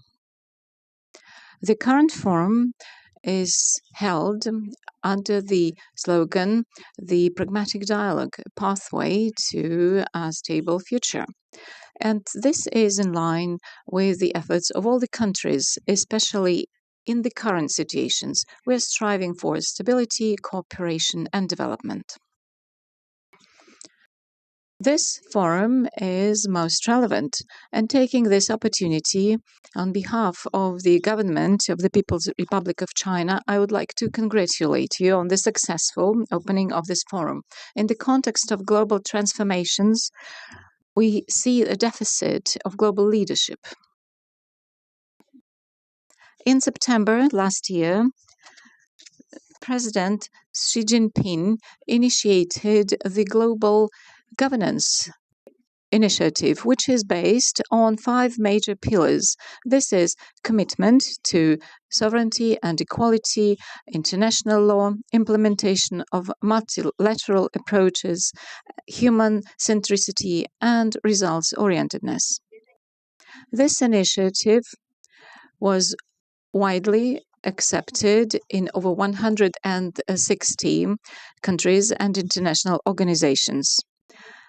And the Global Friendship Club under the aegis of the United Nations is demonstrating that this pathway is a way forward to the development and cooperation. China was an initiator of this principle, and with our practical steps, we unite parties in order to promote reformation of the system of global governance. Ladies and gentlemen, dear friends, implementation of the initiative on global governance requires combined efforts of the international community. Being the leading world powers and the permanent members of the Security Council, the United Nations, China and Russia have an important mission in transformation of the system of global governance. And upon the results of the recent summit in Beijing, the President Xi Jinping and President Vladimir Putin, a joint declaration was published about the establishment of the multipolar world and new relations of a new type. And this document reflects the solid commitment and responsibility of both China and Russia as leading players in promoting a more fair and equitable world governance system. China is ready, together with Russia and other countries, to strengthen cooperation within this initiative on global governance, develop peace where openness, tolerance, equitability, fairness, and mutually beneficial cooperation will be governing. And I would like to share with you the following ideas. First of all, we need to promote the principle of equitable cooperation, and we need to stand for world governance principle on a mutual utilization of resources. In the conditions of protectionism, the world community seeks for valuing major principles and multipolarity factors. We need to follow the genuine multipolar principles, participation of all countries in equal decision-taking and equal participation in global governance.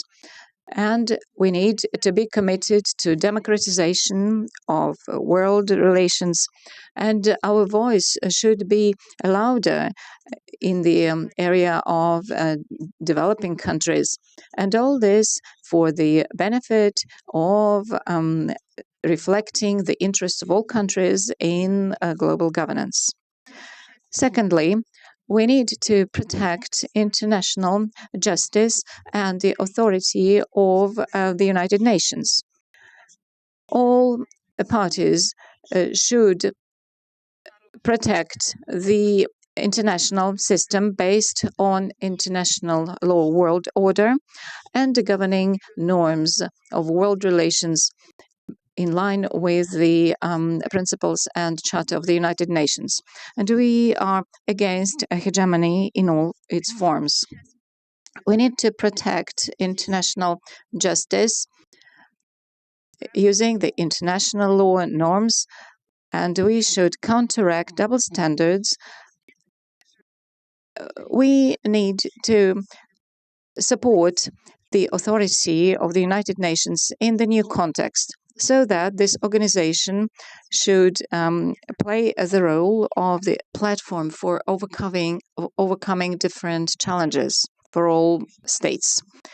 Thirdly, we need to promote the comprehensive development and ensure benefits to all peoples of the world. In order to improve global governance, we need to follow the following goal. It is improving the welfare and wealth of the population, and the sustainable development of the United Nations up to 2030 should be expanded, and we need to promote prosperity of all the countries.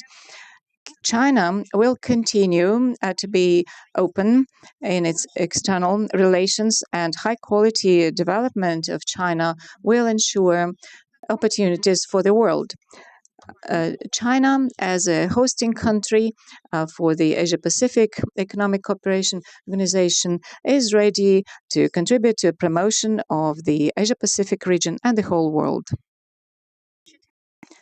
The fourth principle, it is strengthening coordination of actions and providing more tangible results. China has been committed to the Belt and Way Initiative development and takes an active role in the SCO, BRICS, and other integration associations. And we promote the international cooperation in such areas as artificial intelligence, climate change. China is also a co-founder of the International Organization on Mediation, together with over 30 states. It is necessary to coordinate international actions with an emphasis on bringing together strategic objectives and political coordination of different countries, also under the international states, in order to form a very powerful force to counteract world challenges.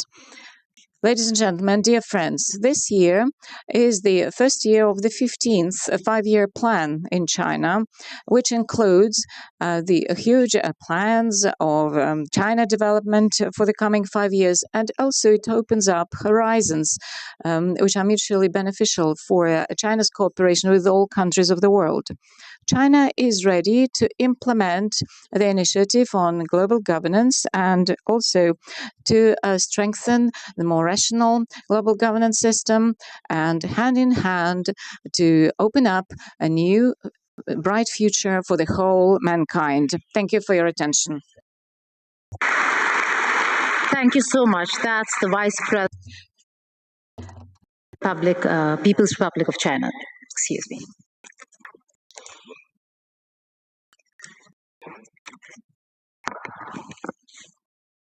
We're now going to open up the Q&A session, and we begin with what this room looks like. 130 countries, representation from not just the global south. We're looking at America for the first time being represented in this room. Yes, Rodney Memcook Jr. right there in front of me.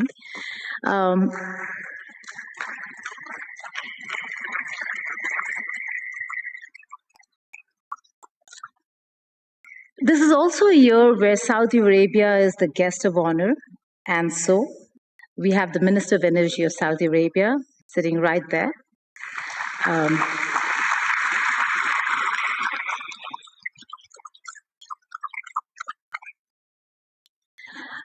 So, Honorable President Putin, my question to you is, with 130 countries being represented in this room, when the world talks about economic isolation of Russia, does this look like isolation?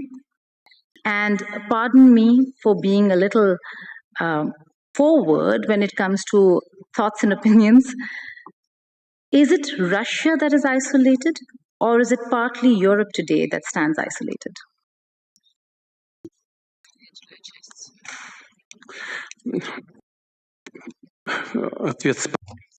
Well, you have given me a hint what I should include into my answer. Thank you for this. I assure you, it is absolutely obvious because this isolation has never taken place. The initiator of this isolation was the previous administration of the United States. Everybody is aware of this. And then European satellites followed those efforts. And currently, they're even more successful than the US administration. But initially, it didn't exist. And thanks to cooperation with some partners, including in the United States, we were not isolated. All right. Here we have representatives of one energy company, and the previous US administration was trying to fight our LNG project. But as soon as this project began functioning, the first LNG was sent to the United States. Then uranium, yes, we are delivering uranium to the American market. And the first country in terms of the volume, yeah, it is an American company. Then there's an international company with participation of the European and American capital. And the third one in terms of volume is a Russian one until now. All right, so everything is functioning. So Americans are pragmatic, and we have to use them as an example. So whenever it benefits them, things went on. We still keep energy projects going in the Russian Far East with certain countries that formally, officially have announced their withdrawal, and yet they still remain in these projects. They keep progressing. And I'm not even talking about our friends, and not just friends. I would like to highlight that. Our reliable partners, I refer to African countries. I refer to countries of Asia. India, naturally, India, which has never followed any diktat from abroad, or the People's Republic of China, whose sovereignty and sovereign decision-making can never be contested. And as far as organizations, international ones are concerned, we have been working, and we have been working with our partners and historical neighbors, so everything keeps going, progressing. There is not much damage to us. And as you've pointed out, we see official representatives from the United States of America. I know there are representatives of Europe, and this is something we welcome. We have never isolated ourselves from anyone. And if the situation has changed in a way that we've got people from these countries, this is something we can only rejoice in, welcome. I promise to stick to the economic questions, but being a journalist, I have to ask you this. The Ukrainian President Vladimir Zelensky wrote an open letter, and he's not just offered direct talks, in the same breath, he's also directly threatened you and has called this your war. I'd like to quote him, if I may. He says, "Our long-range drone paid a visit to your forum in St. Petersburg, covering a distance of more than 1,000 kilometers. He says this war is your personal choice, a war without a real cause. We hear you are comfortable with the war, not in those cases when it comes to security of your residence in Valdai or your parade in Moscow. Your own life is valuable to you." He adds, "You will have to fight much harder for your own existence, not Russia, but your own." He's proposed to set a clear date for a meeting between you and him. Your first reactions are?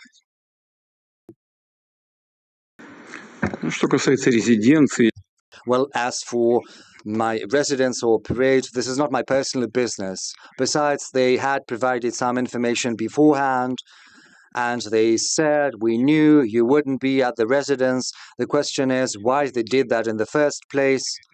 My press secretary, is the spokesperson, Mr. Peskov, showed this letter to me yesterday. We had a working lunch with the president of Uzbekistan.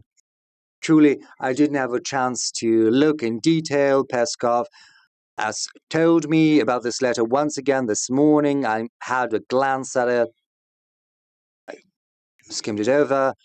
So there are several things I paid attention to.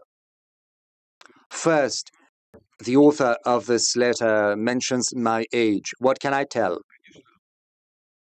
Well, everyone needs to think about their age, but I believe that at my age, many other political figures still keep performing their functions. Some of them are older than myself.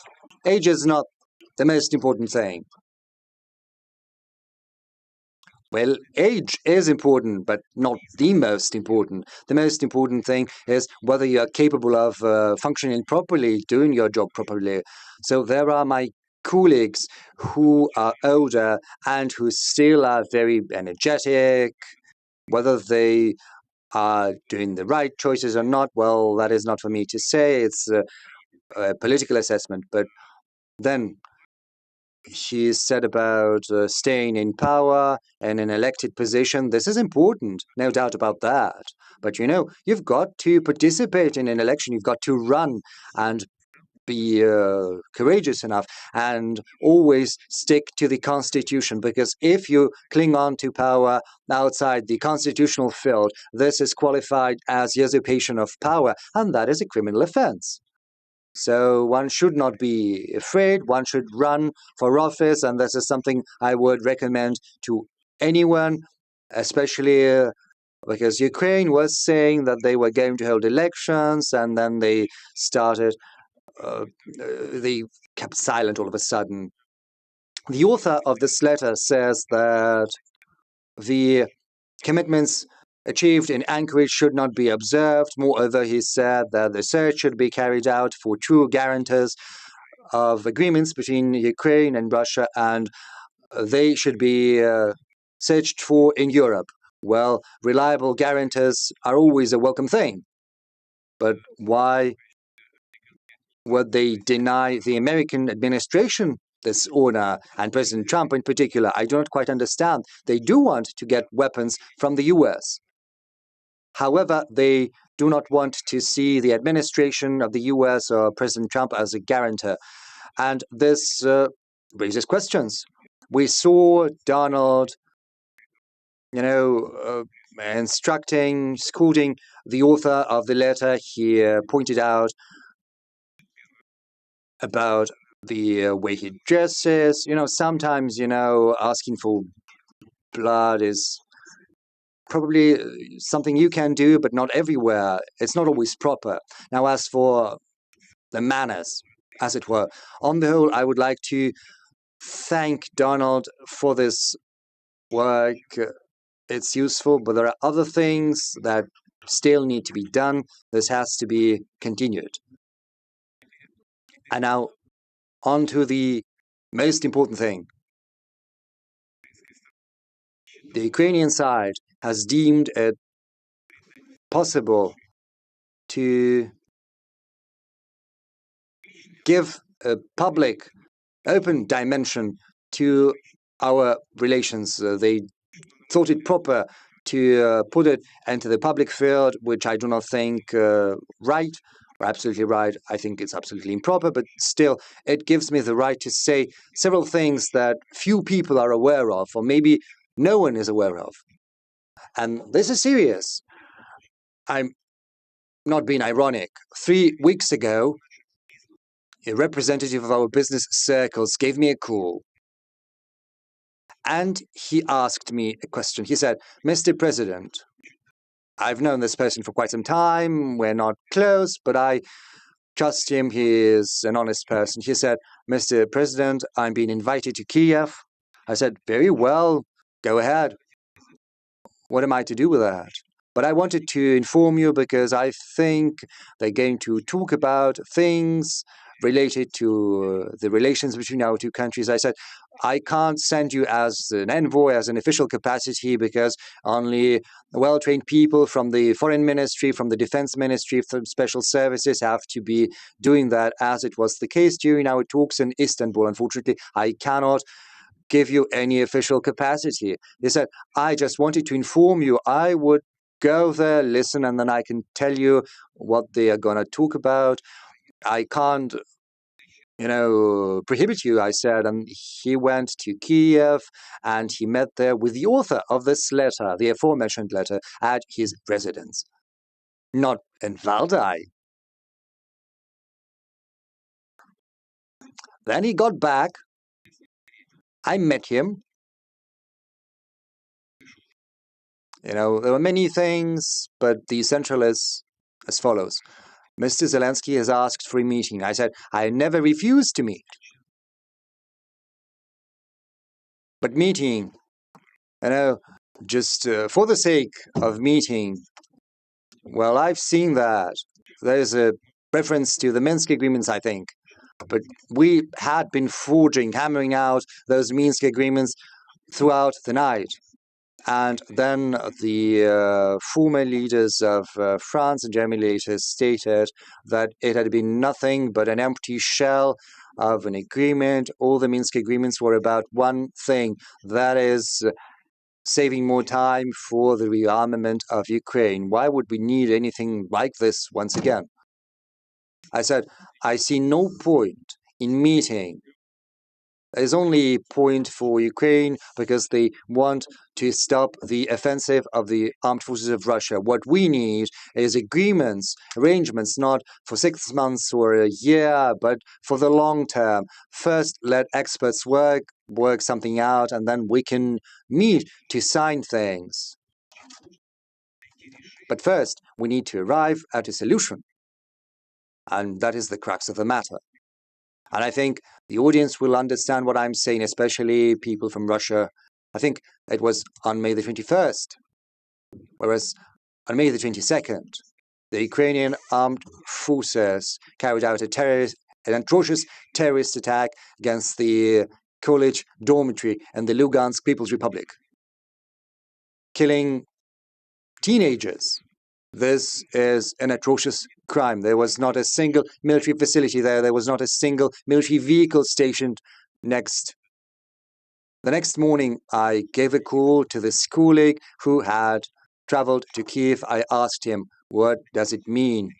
They are asking for a meeting, and they carry out such atrocious, blatant attacks as the killing of children. What does it mean? He said, I've got no explanation.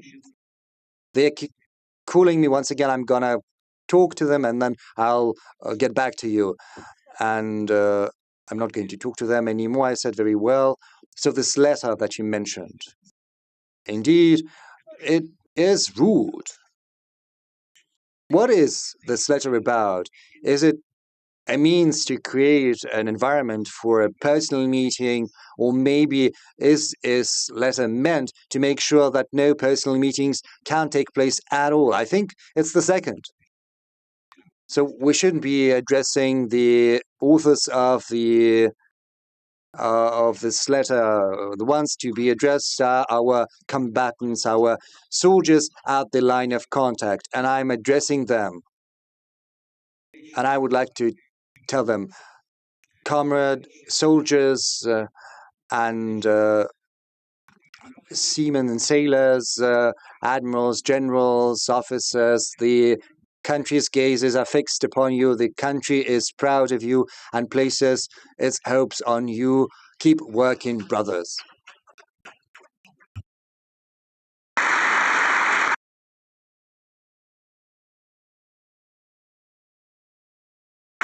So I'll take that as a no, that you're not going to meet the author of the letter. Пока не вижу смысла. So far, I see no point.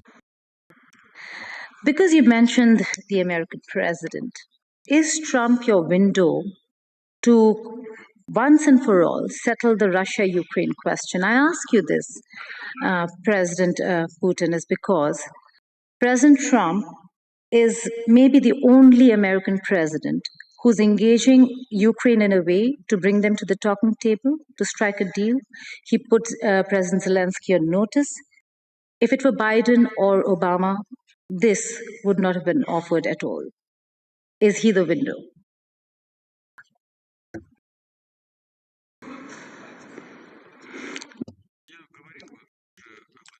Well, I said that back in Anchorage, and I was sincere. I said back then that had Trump been president, had he not been defrauded of the election, because, you know, this vote by mail was absolutely not in line with any standards of ensuring fair elections, but he was prevented from winning. Had he been president, however, it wouldn't have been happened. Probably he would have paid more attention to finding a peaceful solution. During the last days of President Biden's in office, I spoke to him on the phone. I called him and I said that to him. But the administration back then ignored our proposals that had been made in December 2021. Well, what can I say? Maybe if President Trump had been in power, in office, it would have turned out differently. But I treat him as a colleague. I treat him with respect. And so far as I can see, the current attitude of the administration is very much the same. We also have a personal relationship with President Trump, which is based on that respect. But certainly, key issues have to be resolved bilaterally by Russia and Ukraine, whereas our colleagues in the US and other regions of the world can create an environment and act as guarantors, and this is our assumption. President Putin, we are sitting and discussing this at SPIEF 2026. How do you really offer a stable economic future and invite investors to Russia when we are looking at critical infrastructure being actively targeted by Ukraine?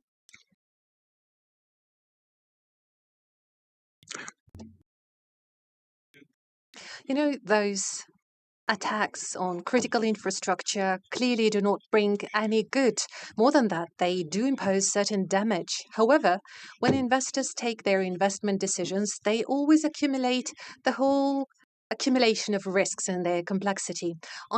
Had a meeting with the leading media outlets yesterday, and we were all saying that we need to contribute to strengthening of our own security, our protection. We need to build up our air defense systems, and we're determined to do so. However, big businesses always play in the long run. And most importantly, first and foremost, businesses are guided by their perception of the economy that they choose to invest into. We've been discussing what is happening in the Russian economy. And we recognize that we observe a reduction of the GDP growth. However, all of that is happening in a very conscious manner. Those are conscious steps we undertake to strengthen the foundation, the health of the Russian economy. The key macroeconomic indicators were intentionally pursuing the cooling down of the Russian economy.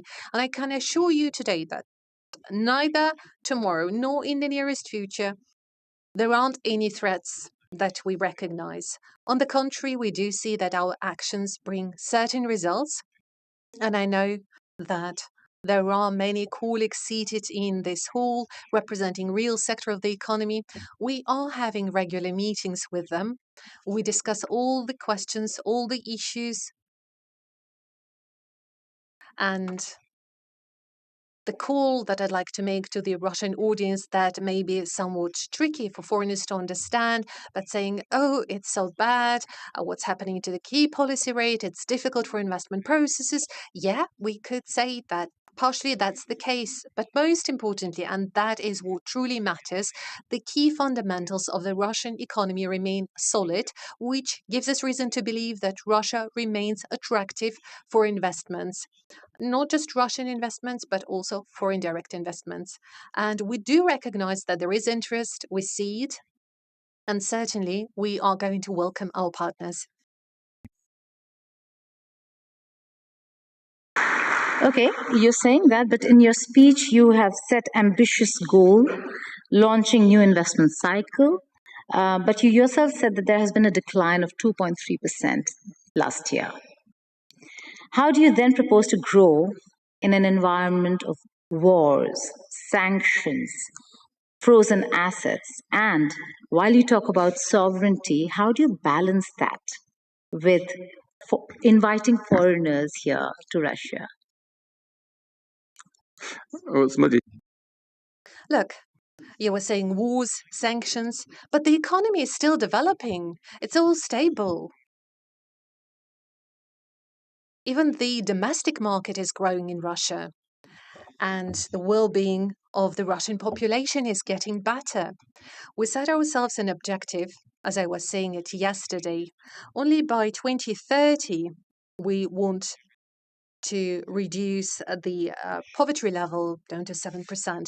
Actually, we have achieved the level of 6.7% already now in 2026. We achieved it even sooner than expected.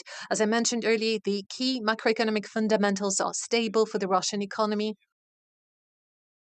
That is why, despite all the obstacles, and true, there are always many obstacles, the fundamentals of the well-being of the Russian economy remain stable and have good prospects for further development. Any business, any company is always carefully analyzing all the risks for today and for some midterm and further away future.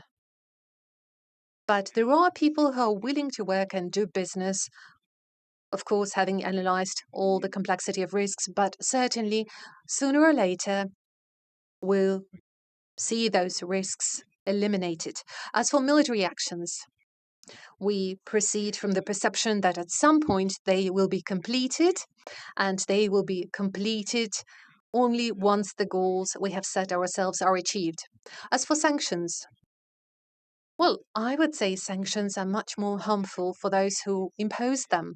Is there damage from sanctions? Yes. 300 billion were frozen, but now we have more than 500 billion in US dollar equivalent. 300 billion US dollar were frozen. Now we have more than 500 billion. That's the result of sanctions. Is damage being imposed? Yes. But are the countries imposing these sanctions encountering some damage as well? Certainly. According to various valuations, from 1.5 up to 2.5 trillion euro are the losses incurred by the European zone. That's the damage from the sanctions they imposed against Russia. And right now, certain kind of revaluation is happening, certain revision, and as a result, many come to conclude that maybe it's better to get back to the path of partnership with Russia. We are going to monitor the situation very carefully. And if those partners who left Russian market 2-3 years ago haven't left too much of a bad aftertaste, we would be ready to welcome them back. And there are interested parties who are willing to come back. But certainly we would proceed and act in the interest of Russian businesses first and foremost. We'll come back to your goals on Ukraine, but I'll have to ask you this, Madam President. Amid sanctions, you are wanting to do and increase business with Russia. How are you going to circumvent or bypass the sanctions? Thank you, Madam Moderator. And I must say that I've been envying my panel members using their national languages, and I would like to use this opportunity to do the same. So I'll see.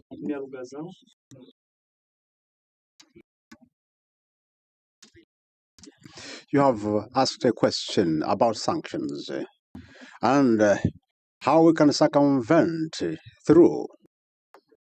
I want to assure you that Tanzania is not under sanctions.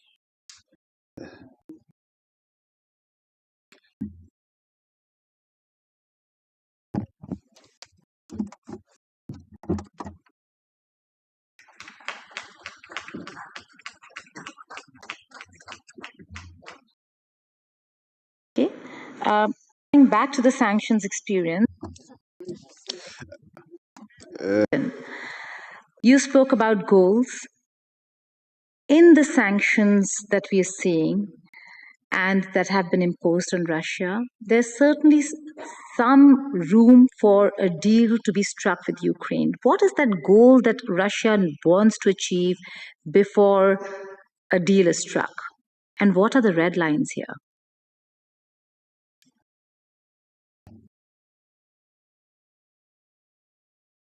You know, I guess in summer 2024, at the Ministry of Foreign Affairs of the Russian Federation, I was delivering my speech and I expressed all the goals very clearly.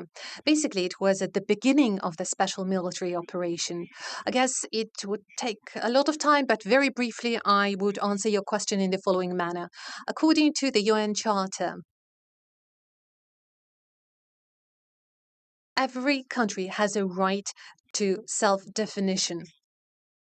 And after the the state coup that happened in Ukraine, we saw that certain territories of Ukraine declared that they do not support and favor this coup and declared their national sovereignty. And they've done so in full accordance with the international law and the UN Charter. We've been trying to get those issues resolved by peaceful means. So we talked about the Minsk Accords. In Minsk, in the capital of Belarus, we seem to have achieved an agreement on how to find a way out of the situation in the southeast of Ukraine. But later, it turned out that the participants from the other side were only signing those papers in order to win time to rearm Ukraine and start military actions. And this is exactly how it played out. Later on, those territories declared their independence. And I'd like to remind you, in resolution of the Kosovo issue, the UN court has taken a decision according to which, so far, this territory declares itself independent is under no obligation to request the central authorities of the country to allow them to do so. That was the decision of the UN court. And again, according to the UN court, that was the correct decision regarding Kosovo. And the same should apply to the People's Republic of Donetsk and Luhansk. Their independence has not been acknowledged for a long while. Then eventually it was recognized when it was clear that there is no way to achieve an agreement between all the parties. And it was clear that we were being deceived, and they were forced to recognize the independence of those territories. Was Russia authorized to recognize the independence of Donetsk and Luhansk? Certainly, there is no contradiction to the UN Charter. We were allowed to enter into agreement of treaty and mutual support and amity. Certainly, it was ratified by the Russian parliament. They asked us for assistance. We promised to offer assistance under this treaty, and that's exactly what we're doing. And the same letter that you referred to earlier. In this letter, they claim that we set ourselves an objective to free Donbass. Well, the two republics that I mentioned are together forming a Donbass, the People's Republic of Donetsk and Lugansk. And in this letter, it is stated that we will never achieve this goal.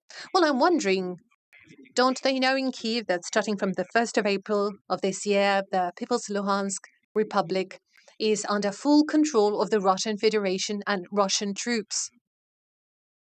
And the People's Republic of Donetsk is only controlled by the Ukrainian forces to less than 15% of its territories. So we are pursuing the objectives that we have set to ourselves, and there is no doubt whatsoever that those goals will be achieved. And we will achieve some other goals, but along the negotiations track, and I'm talking about denazification of Ukraine. I talked about that yesterday.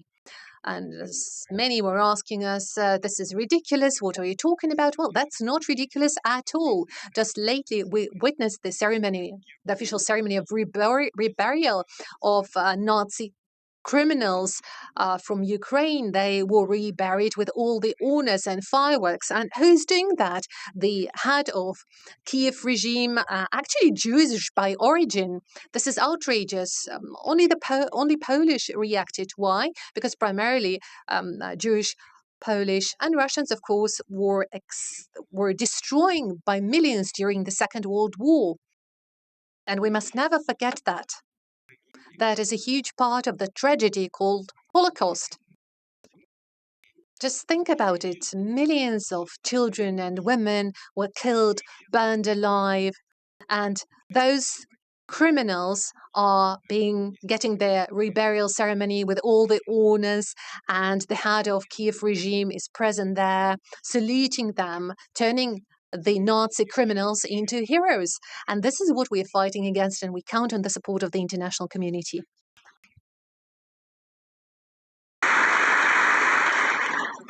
Shifting focus back to the topic at hand over here.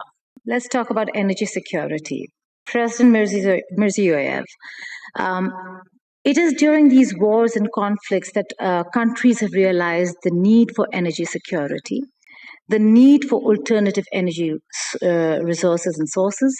And in that, Uzbekistan and Russia have just signed an agreement for a nuclear facility. Tell us more about what this means for Uzbekistan in terms of the facility, the specialists that you would require, because this is after a long time that we're looking at a nuclear facility in Uzbekistan, and how much time will it take, how important it is to have a nuclear facility, an energy resource that is not dependent on oil.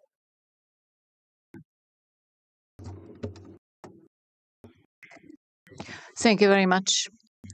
In fact, this is a strategically significant project because any country needs to ensure its energy security, and we are going to double the demand for energy in 10 years in Uzbekistan. In my presentation, I was speaking why we are addressing this issue. Because the production of uranium, we are in the 5th position in the world, and the uranium reserves are in the 10th position. And together with Russia, we have been working on these projects for a long time, and we discuss, we engineer, we design, and we came across to the following. So for the first time in the history of Russia and Uzbekistan, we are going to build 2 small modular reactors and 2 larger ones. Of course, before announcing all this, we were discussing it for a long time, for many years. First, I asked to open up a branch of the MEFI University because in order to implement something in practice, we need to train specialists. At the time of the Soviet Union, we had a very good of a nuclear power school, and all that was in a way forgotten or neglected, and now we had to reinstate it again. And when this branch was opened up, then science was developed, and now in this branch 300 students are getting trained, and 50 of them are graduates already. And we agreed with this Moscow MEFI University. Now there are 400 students from Uzbekistan, and we give very important attention to training of specialists. So now we do have them. Secondly, this project has a long history, and it is a unique one, because it is in compliance with all international standards. And right now we are so close to implementation of this huge, unique project. And yesterday, together with Vladimir Putin, we launched it. In Uzbekistan, it was so late at night, but after our meeting, I spoke with the people in Uzbekistan, and everybody was so happy there, because this is important for our future. And this project is not the last one in our cooperation with Russia in the sphere of nuclear energy, and we are going to build other nuclear power plants, because we have prepared the foundation for it. And as you said, specialists are extremely important for this sector. So we'll be accelerating these works. And yesterday we were discussing it with the president. Yes, we will be doing this, and we'll be supervising these works, because people have been waiting for this NPP for a long time. Our economy has been growing, and we need a reliable energy supply. And yesterday we were discussing other major projects in the sphere of energy efficiency in Uzbekistan. So I believe yesterday was a historical day for Uzbekistan, and I congratulate the Russian colleagues and all the people in Uzbekistan. They were so happy, they were inspired by this, and this will be definitely an important foundation for energy security and protection of the Republic of Uzbekistan. Say should be partnership of equals.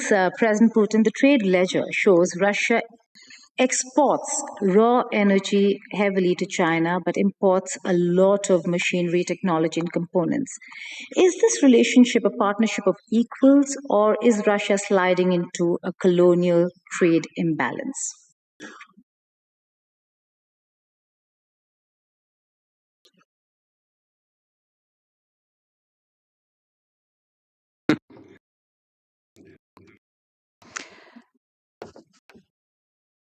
Right.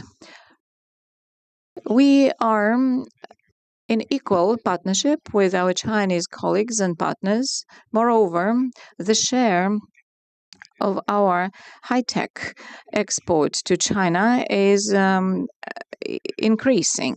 And taking a look at the whole energy sector, machinery and equipment in this sphere, I cannot give you any specific figures, but I'm sure that it exceeds the volumes that we receive from China. And as for the energy sector, let's begin with the nuclear energy. We are building a nuclear power plant in China. How many blocks are there? 4 blocks are functioning already. So 4 blocks are functioning already, and 4 are under construction. And this is blocks designed in Russia. And we also develop a partnership in science and education, and we have a very close cooperation. And this is mutually beneficial. And as for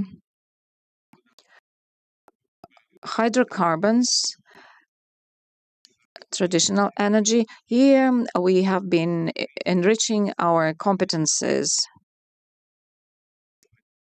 And we were partnering with international partners, mainly they were from the United States, but now we're expanding our capabilities in these spheres. And here we have representatives of major companies of Russia, and you can discuss it with them. They will be happy to share with you their vision. Of course, China is our reliable partner, and we work with Chinese companies. We share information, data, technologies, and we are going to continue this. And I also would like to put an emphasis on the following. Cooperation with China is mutually beneficial, and we are doing it equitably, on equal terms. The fact that there was a recent meeting between the two heads of state of Russia and China, which drew a lot of international attention. Please throw some light on what this relationship is all about and where it's headed.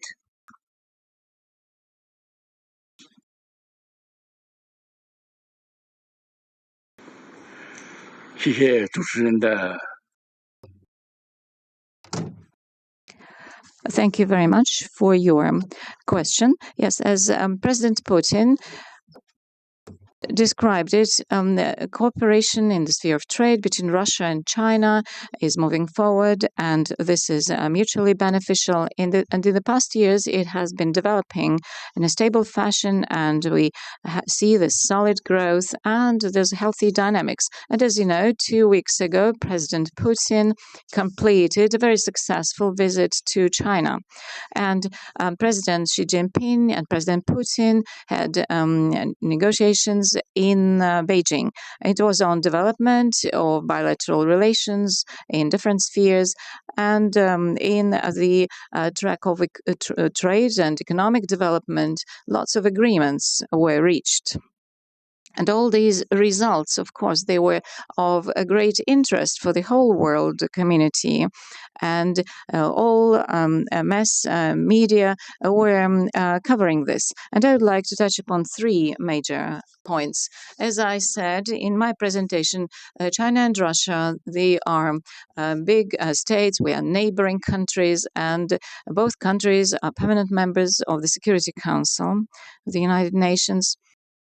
And development of relations between Russia and China and deepening of these relations and mutually beneficial cooperation in all spheres have demonstrated that this is promoting the development and growth of both of these countries, and it also improves the well-being and wealth of both countries.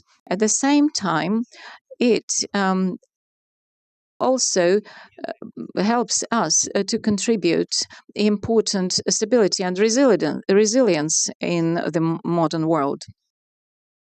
Secondly, I know that you give great attention to our practical cooperation, and it is not against any other third party, and it is not impacted by anything from the external.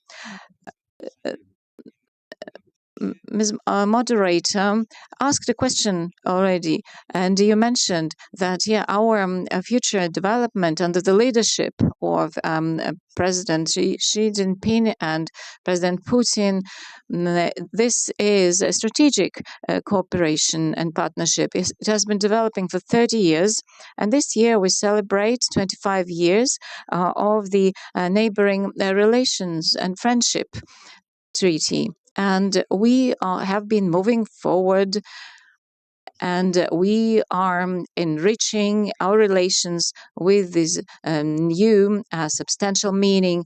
And this does not only improve the well-being of the populations, but it also supports the stability and peace in the region and the whole world. Thank you. Вы знаете, после вашего зала, You know, right after your question, I looked at the audience, and here there are presidents, leaders of our major energy companies, and you know, I'd like to draw attention to the following. Some of our companies, yes, they were relying on the achievement of different Western companies, mainly American ones. But when this oxygen was cut off, we began developing our own engineering centers, and they are doing very well in this respect. For example, Gazprom Neft company, I keep promising to visit their center, but I saw the information materials. There's an enormous progress that has been achieved. Of course, we are open to cooperation in the future. Yet, together with partners from different countries, we will be achieving great results. Or Novatech company, for example, they have technology only they possess. No one else in the world has it.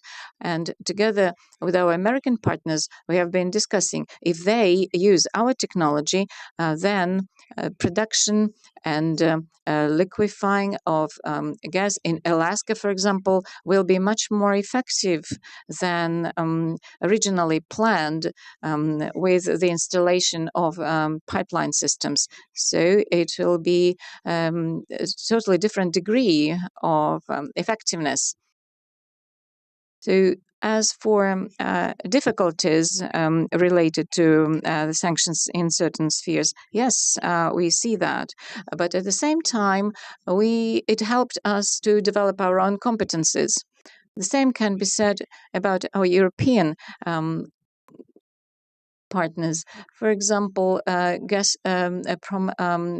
branches, yeah, they keep working with them, and our partners who were developing rapidly, if if now they are leaving the market, then of course they come across difficulties, and they are not happy about it. Under the blanket, they say bad words about their governments, but they had to reconcile. So we now, they lost the Russian market, but we have increased our competencies because now we have both the natural reserves and the technologies. So we see this is a very short-sighted policy for some of our partners. Thank you. Technology, and talking of technology, you're helping uranium when it comes to nuclear facility. What about countries like India, who actually have a lot of potential and need maybe assistance and partnership in the technology sphere when it comes to hydrocarbon and rare earth mineral harnessing of hydrocarbons in India? Is that something that you're looking at?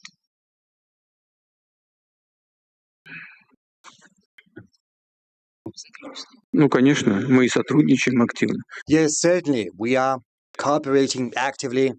Our company, Rosneft, is one of the biggest foreign investors into India's economy. How much is that, Mr. Sechin? 220 billion? How much have you paid for the oil refinery in India? 20 billion.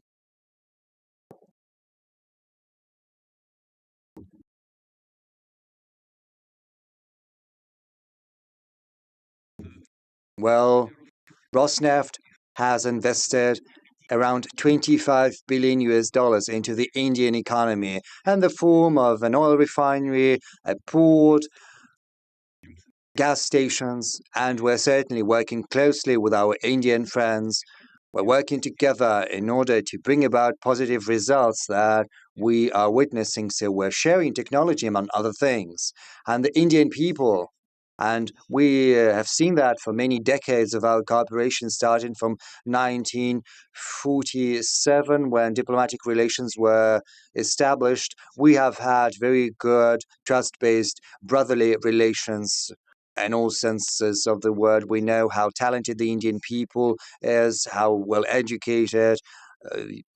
Indians have great competences, which have achieved world renown, especially in coding and in other fields, in particular what you mentioned. Yes, naturally. Right now, Prime Minister Modi has had to introduce certain restrictions. He calls not to use personal cars, not to travel long distance due to what is happening in the Strait of Hormuz, what is currently happening in the Middle East, but the Indian government has nothing to do with that.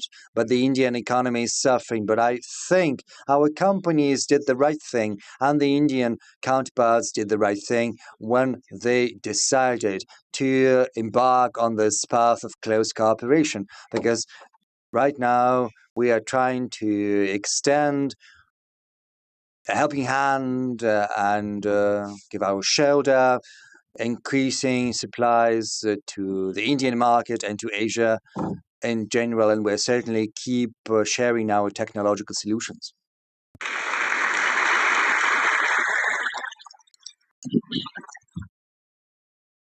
You spoke of the war, so I have to ask you this. What is Russia's assessment? What's your assessment of what the global economic impact is going to be of the Iran-US war? And let's be honest, has Russia been at an advantage because of the war? Because we've got longer waivers to buy Russian oil. A lot of countries now can buy Russian oil legally without a problem because of the energy crunch that the world is facing, and President Trump has allowed. Should I use the word allowed? Allowed the world to buy Russian oil. Доходы от продажи The oil and gas profits have always been important for Russia, accounting for a significant portion of our overall GDP as well as the budget revenues.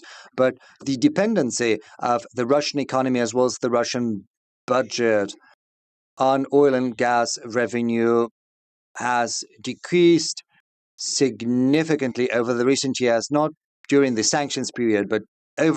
Ketika proses kelulusan penubuhannya hampir dimuktamadkan selepas hampir 3 tahun diusahakan. Kejayaan kucing CTFC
of the federal budget is still accounted for by oil and gas revenue. But just as for the rest of the countries, developing countries that have a rapidly developing economy, find other things more important. Of course, our oil and gas companies get certain preferences when long-term contracts are entered into, when the Russian oil price is going up.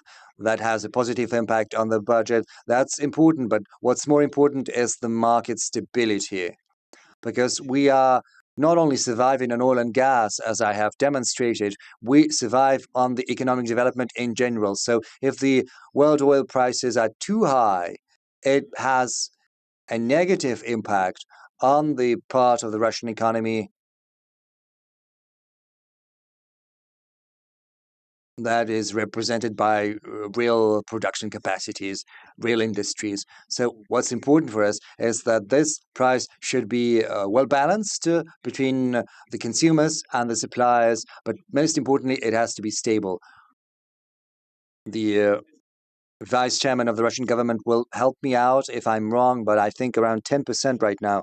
Yes, by 10%, the oil supplies to the world market have decreased. Yes, the economy is in turbulence, the world markets are in turbulence, and this is not something we're interested in.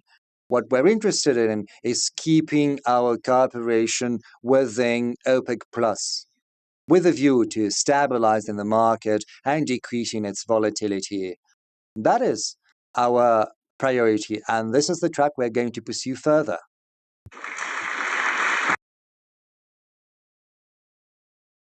Okay, I suppose that's the reason why Saudi Arabia is the guest country this year at SPIEF.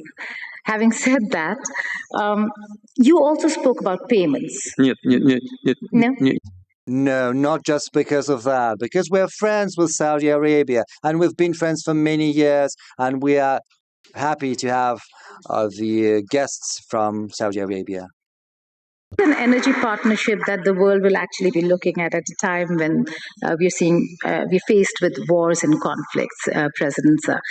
But you spoke about payments. You spoke about concerns regarding payments. The fact that in a jiffy, in a moment, Russia not just can be sanctioned, but its assets can be frozen. Payments under SWIFT can be blocked. And you're left with nothing. In such a scenario, one, how do you tackle it? Secondly, why should any country then consider Russia as a consistent partner?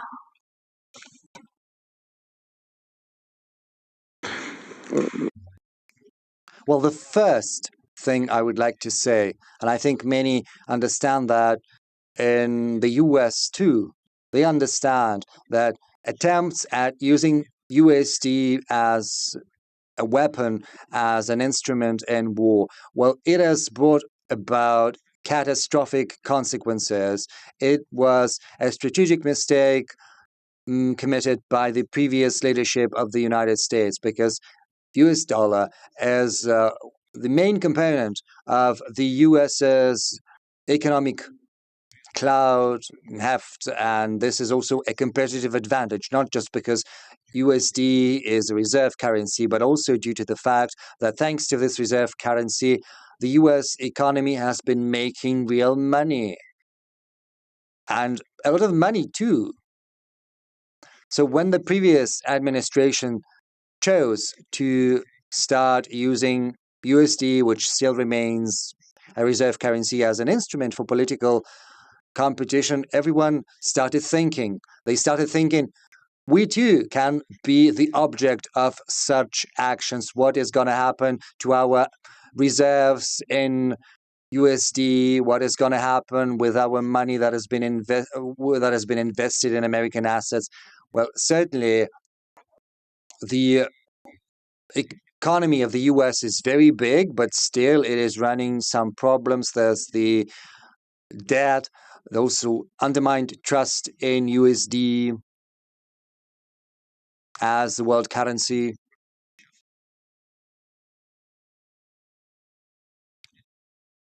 Right now, if the oil prices keep high, if the oil is expensive, it's going to affect the whole economic supply chain. And with a great deal of probability, this is going to have an effect on inflation rates in leading economies, in particular in the US economy. And inflation rate is the basic condition for the stability of USD because it's not secured by anything. They had abandoned the gold standard in the past. What underlies the American economy is the reliability of the economy itself, the stability of the economy. And the main factor of that stability is low inflation rate. If oil prices are high, inflation is going to climb up, and this will endanger the basic premises of the American economy. These are the consequences, and we want to avoid that. We want stability in this sector, and this is something we're going to seek.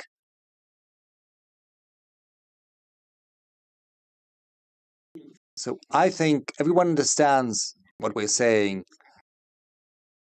So with Saudi Arabia, with our friends, with the Crown Prince, we are doing what we can in order to strike the balance between the interests of both suppliers and consumers. And so far, we have been successful. And we are immensely grateful to the Crown Prince and to all of our friends who are working in this field. Maybe we could give a chance to our guests to say a couple of words. That would be interesting. I understand this would be breaking the traditions of this session, the plenary. Traditions, President, sir. Is there a mic that can go to our Honorable Minister? We'll arrange for a mic.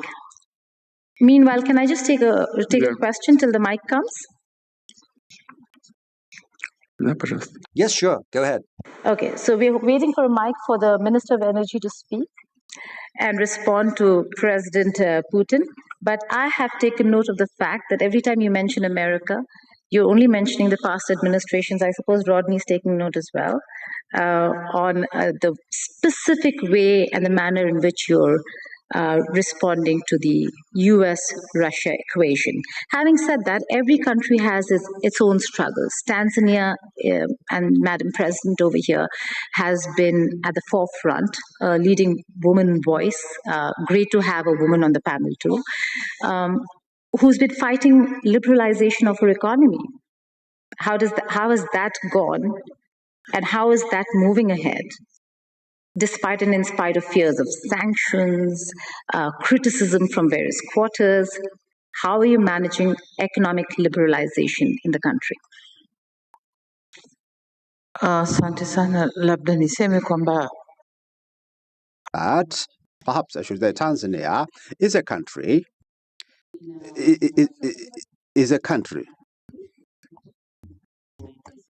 which is with a diversified economy. We don't depend on one commodity.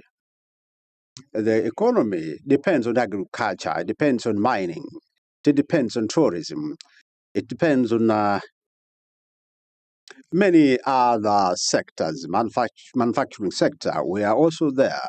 So all these sectors contribute together and they grow together at varying degrees, but they grow together.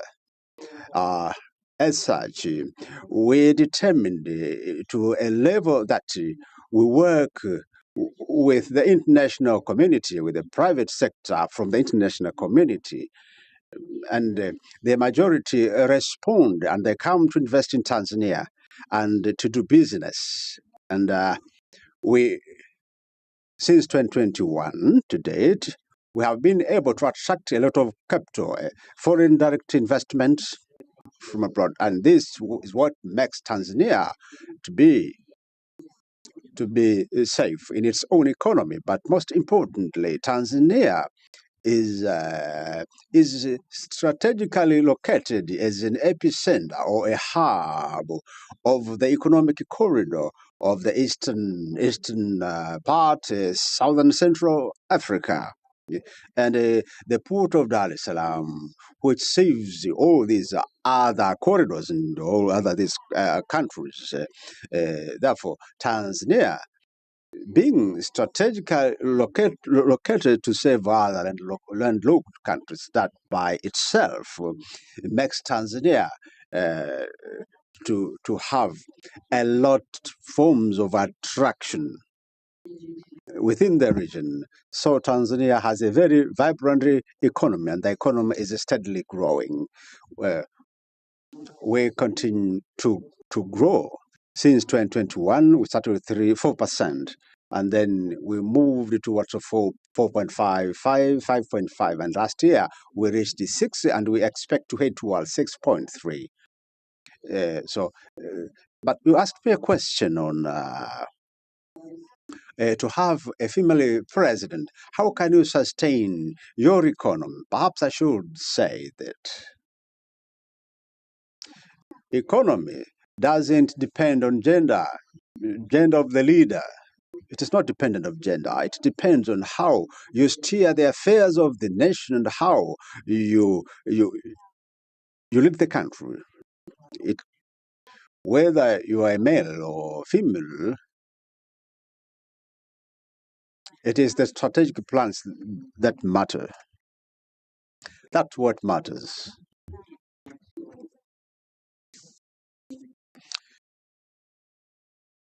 I think I should respond that way. Thank you.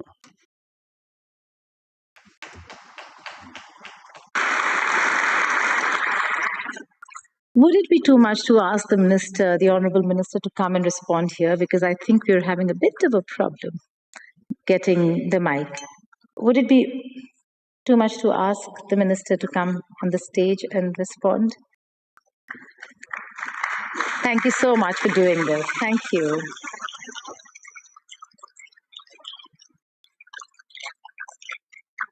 Oh, the mic has come, sir. The mic has come.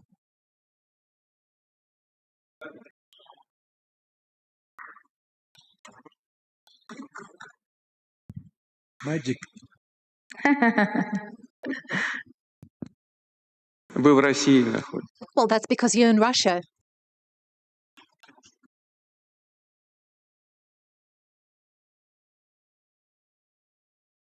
Magic does happen in St. Petersburg. So I'm very grateful for giving me the opportunity.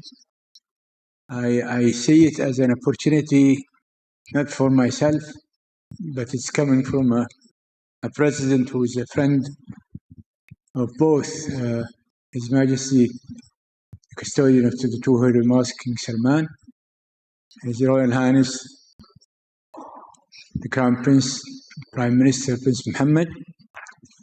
But both of them, I think, will vouch that this honor is also and more important for the people of Saudi Arabia and the Kingdom of Saudi Arabia. So I'm very grateful for giving me the opportunity. Yes, it's a partnership that we struck somewhere in January 2015, and it withstood all of the situations that this world had endured, from COVID to all of these storms and winds and whims of the world. And even today, we're going through so many crises in many places, in different places, with different causes. Yet, we're weathering all of these storms with a diligent commitment to each other as partners, that although I am a Muslim and Russia is not Catholic, but still we do go by until death do us part. Thank you.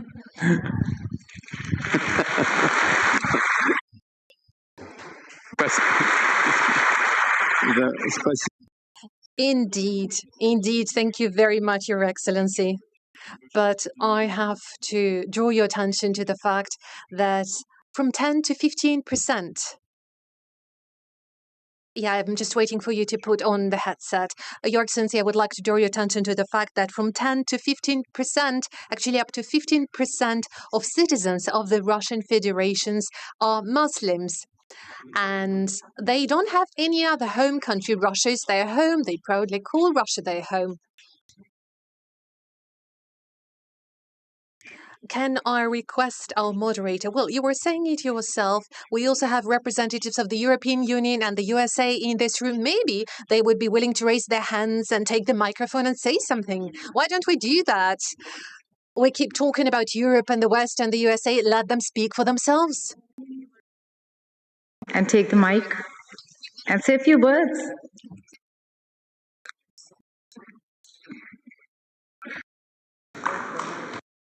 Вот там руку. Oh, I see one hand raised over there. Yes, please.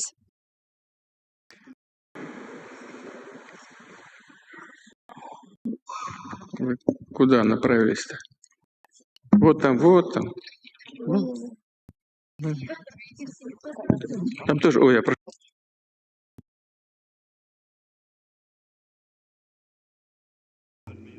At all. President Putin, it's very nice to see you, and I appreciate all of the hospitality that has been afforded me on my return to St. Petersburg. I love the city, and I think you're aware of that, and I've been coming here for 30 years. Ура! Мне тоже нравится Петербург. Hooray! I also love St. Petersburg. Hometown, and so do I. And I've said to a number of audiences since I've been here, there is a great kinship between Atlanta and St. Petersburg. I have come from a city that sadly was destroyed in war, burned to the ground. And St. Petersburg had resolve and fight to prevail over the Führer coming through the Admiralty Arch and proclaiming to the city that he had conquered her, and then reduce it to rubble the next day. St. Petersburg fought that off. And yesterday I was privileged to have an orchestra play for us at my request, Shostakovich's Symphony No. 7.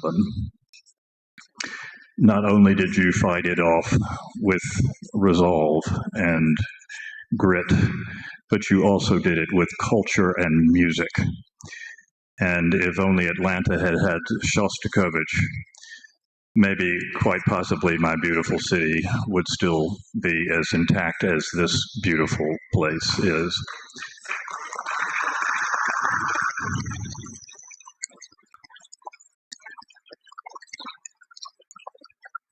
I do give a good hello from your friend, President Trump, and I am encouraged by everything that has happened since I've been here, Mr. President, and I appreciate the offer to speak.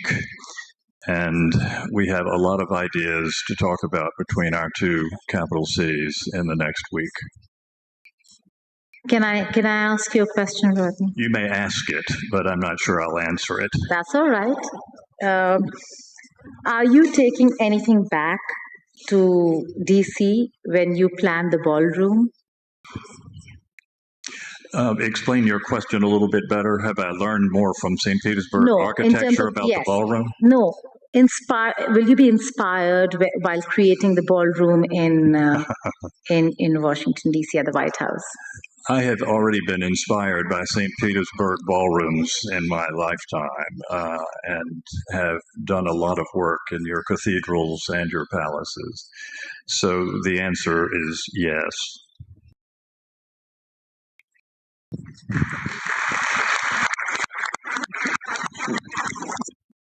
Thank you. Thank you very much for conveying greetings from Washington, D.C. And please convey my most welcoming remarks and the goal I scored back to him in a very friendly way, back to President Trump.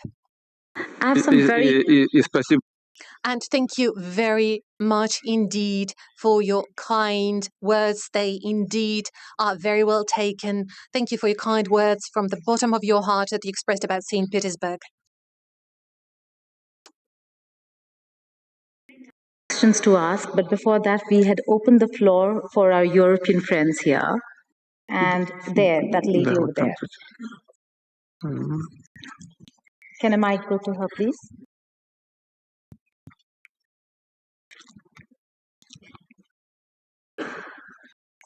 Is there a mic Вот там вот. down there?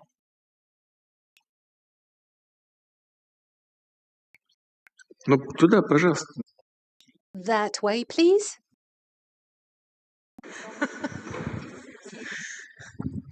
Hello, Mr. President. Hello, everybody. Hello, Mr. Slutsky. My name is Diana Jovanovic Šošoacă, and I'm a member of European Parliament, and I'm from Romania. And I think I'm the only Romanian here.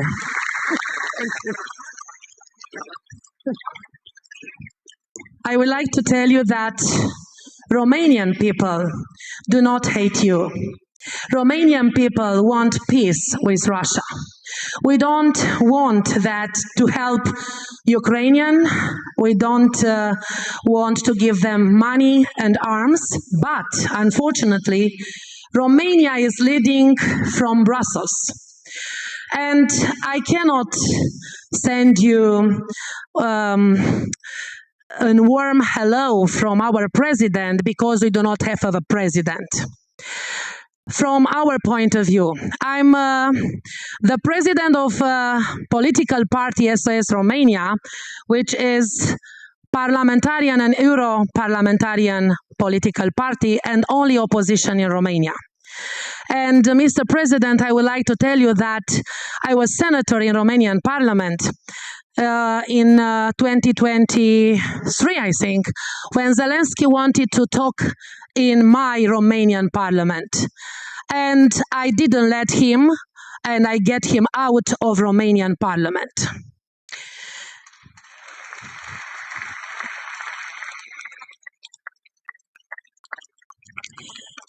Well, and I would like to send you from the bottom of the hearts of Romanian people and European people who thinks a lot and who have brains, that we want to cooperate with Russia. We are not enemies. You are the biggest country in the world. You are one of the biggest economy. We admire you for your force, and we admire entire Russian people. And we want to congratulate you for everything you have done and you are doing for this forum. Congratulations, and this is a lesson for European Union. I hope in a short time we won't have Ursula von der Leyen as the President of European Commission. Thank you so much.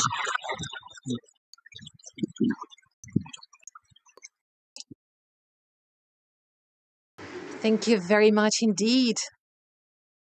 You're very much welcome. Frankly speaking, I cannot, and frankly speaking, I don't want to comment on the domestic affairs of Romania, but we have our friend from Saudi Arabia, His Excellency, mentioning that Russia is largely an Orthodox country still. Well, Romania is also Orthodox. So my request is please convey the warmest greetings and best wishes to all Orthodox people in Romania.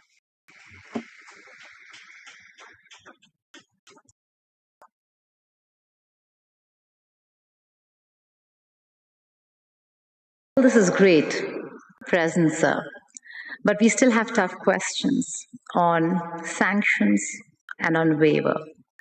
It comes at a time, and I ask you, and we're going to discuss this only because of the Iran-US war, a war that has shut down one of the most critical maritime routes. Okay, please go ahead, madam. This is a major derail. Спасибо вам. Извините. Меня зовут... I apologize. My name is Karen Kneissel. I came from the south. 2.5 years ago, no, I was wrong in using the word south. No, I came from the west. I'm originally from Lebanon. I'm so happy for the opportunity to live and work in Russia. Thank you for this opportunity. Unfortunately, in the West, they are so convinced that I used to work for Russia 40 years ago.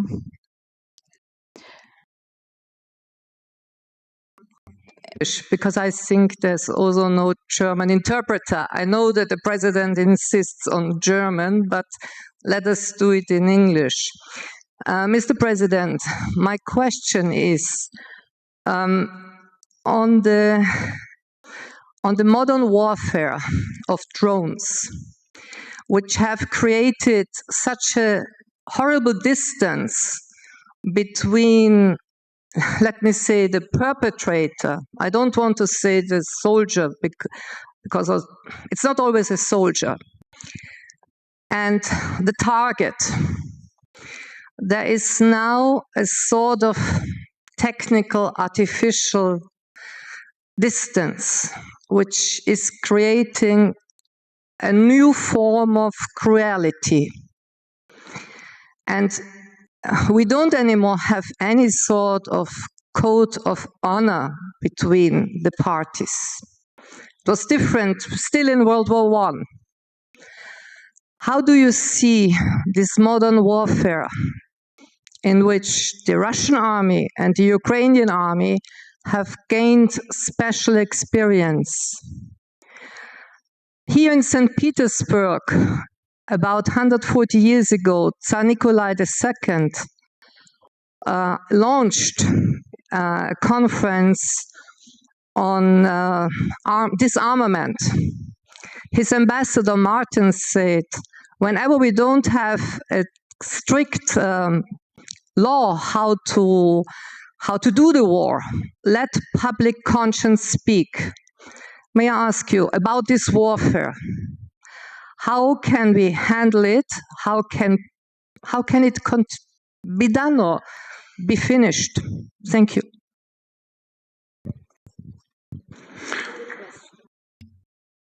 Yes.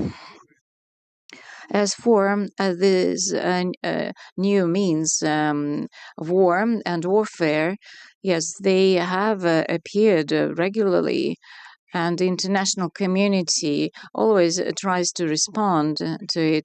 For example, the ban on the use of explosives and mines. But we see that many countries, they deviate from this, and we see what is supplied by the Western states to the Ukrainian troops. Even these forbidden warfare. As for these drones and UAVs, yes, this is the new reality. And mainly, of course, they are supplied to Ukraine from the Western states. In Ukraine, they are only assembled, although it seems that they try to engineer some of these drones themselves. They're not very successful in that. What can be done? As I said yesterday at the meeting with the media representatives, we need to reinforce our aircraft defense, air defense systems, and do everything possible in this respect. And unlike the Ukrainian troops, we have the whole range of technologies and resources for developing this. We have schools, we have training centers, we have a developed industry. And it is an opportunity to implement all the plans we have set for ourselves. Our industry and defense science, they are actively involved in this, and they're able to ensure this capability of the Russian troops. And this includes this new warfare. If you ask this question, I should say that the parity in the combat field, we have preferences. They are having advantages in some areas, and this is true about long-range aviation and aircraft. I would say that if certain decisions are taken in a timely fashion and if we increase our capabilities, then it wouldn't be a serious danger, because these are aircraft that can be dealt with. But now we see that there's new type of aviation. This can be curtailed. The other party, they don't have their own production of such hypersonic, for example, weapons and missiles, the whole range of them, and some other combat warfare other countries don't have, like the mid-range weapons like Oreshnik. We spoke about it many times, but I cannot but agree with you that if there are most dangerous weapons, especially dangerous for civilians, of course, the international community need to start thinking how to limit and restrict its usage, especially against civilians. This is absolutely unacceptable. This is a humanitarian crime, but this is a topic for another discussion with the experts and representatives of international organizations. Thank you. I just take one question from Madam President here. You said 1 out of 4 will be African. By what? By when? By 2050. And I ask you this because we ask this to everybody who boasts about population and the fact that they have a huge population. It's not about quantity, it's about quality. What do you have to offer to the world? What does Africa have to offer to the world in terms of quality?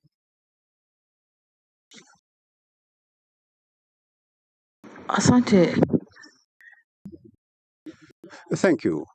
We have, as an African continent, we recognize the fact that during this period, in this era, we're supposed to develop, to promote our human capital, to develop human capital.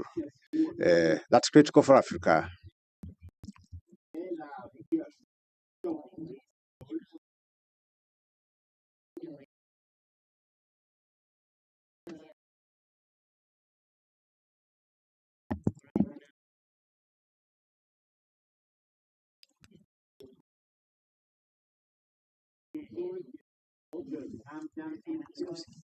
Tumekubaliana kwa We have, in our discussion, agreed that we'll get more opportunity to take our children to Russia for education, because we have new areas which are being unlocked.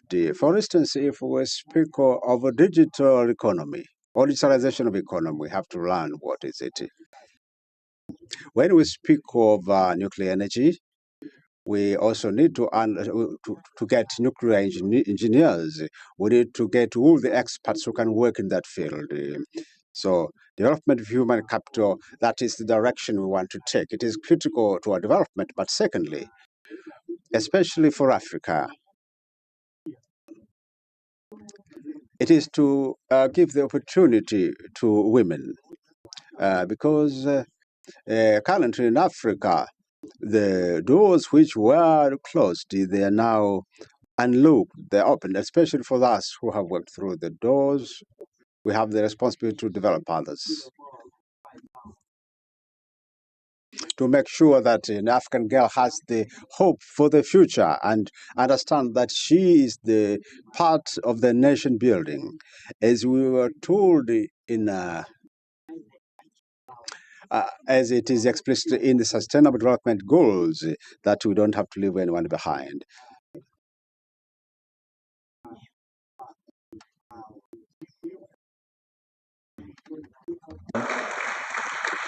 a country growing at 80%, 6% GDP growth annually.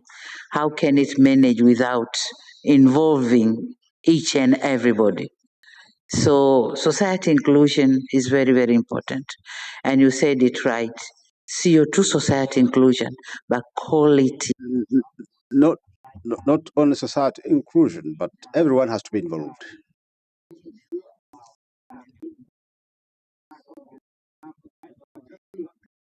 As I rightly said, that by that year, out of one out of four will be an African by 2050 because African population is growing at a higher rate, and we're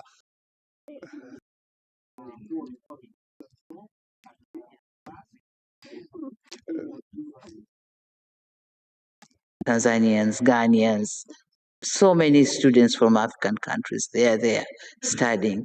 So this is one country, Russia, but our students have spread all over the world.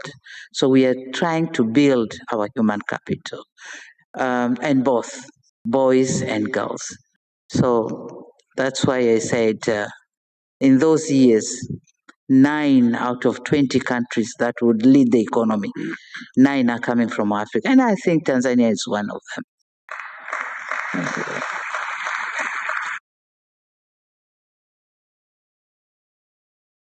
Now I'll go back to the war question, the Iran-US war. Strait of Hormuz blockade there is a real cause of concern, worry. How is Russia looking at it? What's your assessment and reading on the global impact it is having?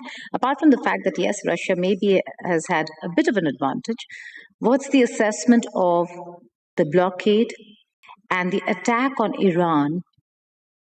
Would you consider it provoked or unprovoked?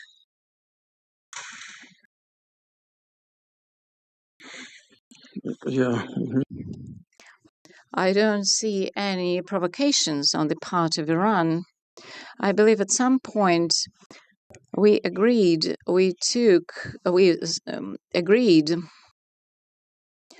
on the Iranian nuclear program, and everything was under control in the IAEA. But then the scenario changed completely, and this led to the tragedy we're observing now. And this is attack on Iran, and there were civilian losses, so we know it very well. And the relations between the neighboring states aggravated, and we know this very well because we have very good friendly relations with the countries of the Gulf. And I kept saying this yesterday. And in our consultations with the colleagues from Iran, we keep saying that they should deter from striking on the neighboring states.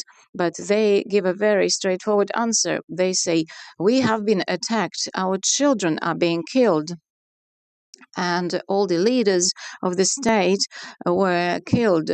What can we do? We are forced to respond in such a way.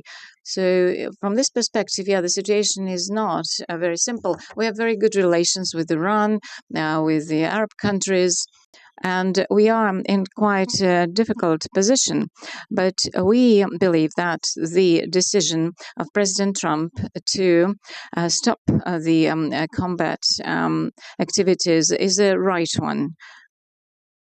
And this ceasefire will lead to a long-term peace. And I kept saying many times, Russia in 2015 played a very important role in resolving the crisis at that time. And if we can do something, we are absolutely ready to do that. If not, then we'll be just hoping that all the parties involved will manage to resolve it with peaceful means. Thank you. For Russia to play a role in mediating, in brokering peace? Are you in touch with just President Pezeshkian, or also have you had an opportunity to speak with the new Supreme Leader?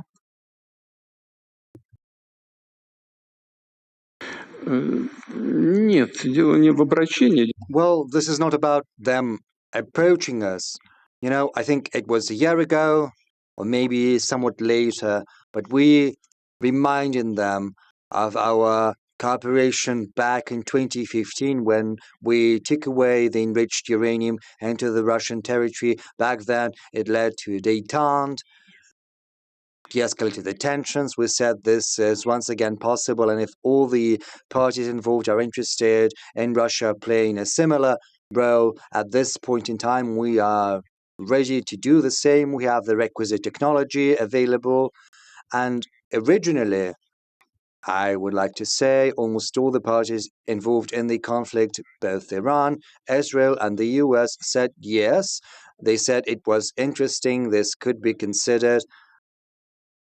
But then they started to toughen their requirements, and this has brought about the current situation. Our proposal remains on the table. We're not insisting on anything. Should the parties involved in the conflict arrive at a conclusion that this is a good proposal, we'll be happy to help. If not, we will simply follow the situation, and as far as we can, we will try to help alleviate somewhat the tensions around the situation.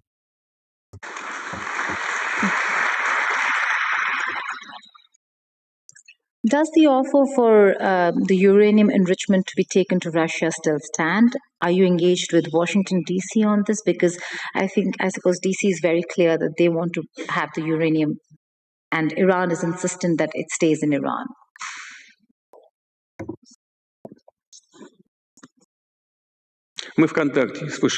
We're in contact both with Washington and Tehran and with Tel Aviv as well.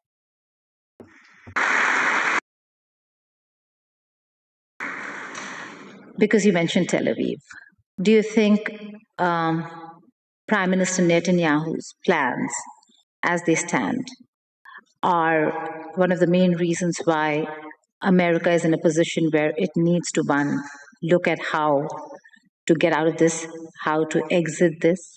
And do you think President Trump was misled?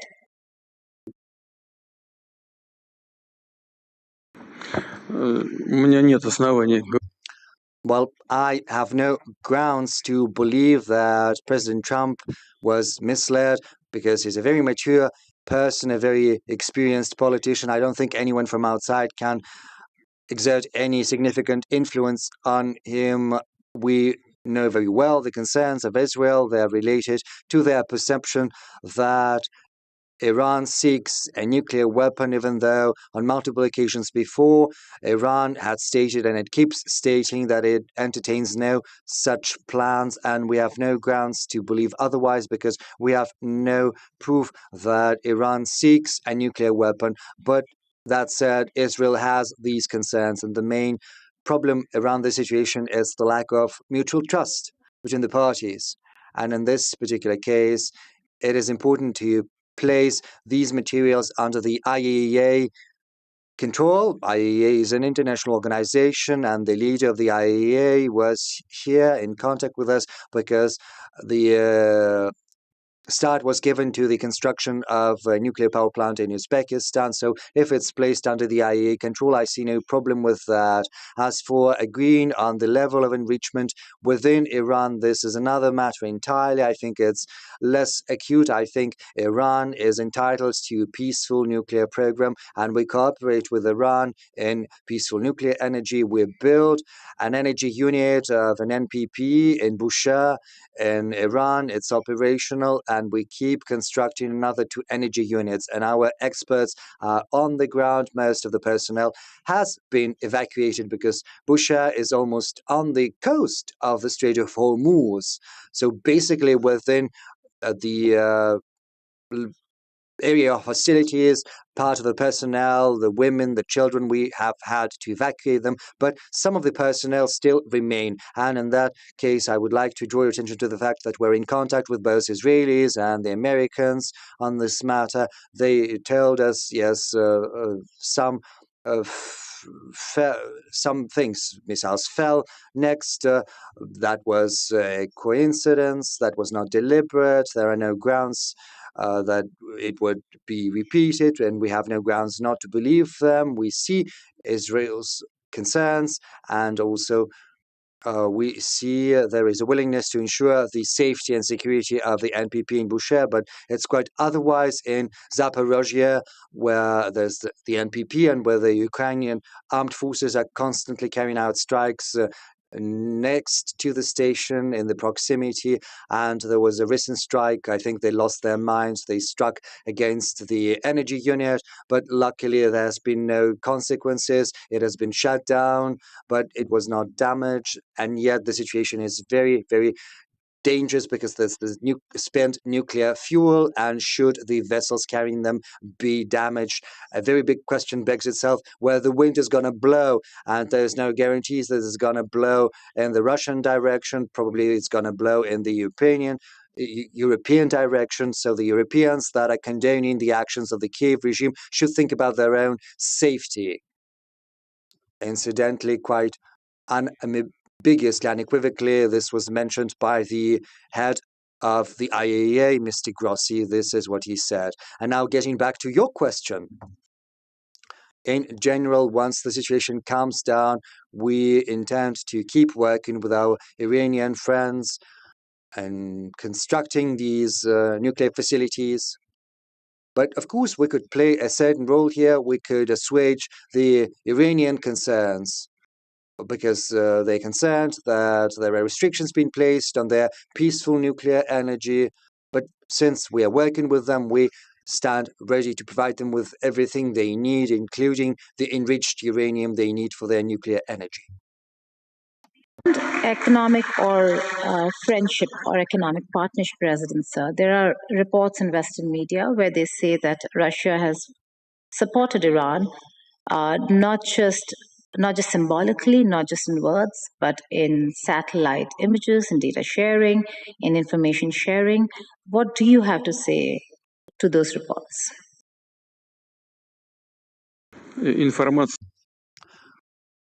Well, information is always on the table. Some modern control means are dual use.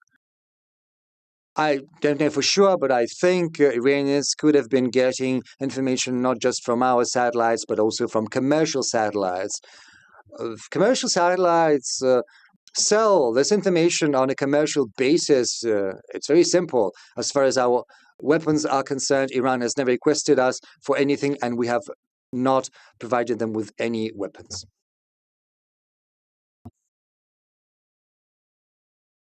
But these wars today have shown a different side of modern warfare. Drone technology, whether it's Ukraine or for that matter Iran, way ahead in drone technology, in the use of artificial intelligence. How does Russia fare, and what's your assessment on what you want to do, and reading on Ukraine's drone technology, Iran's drone technology?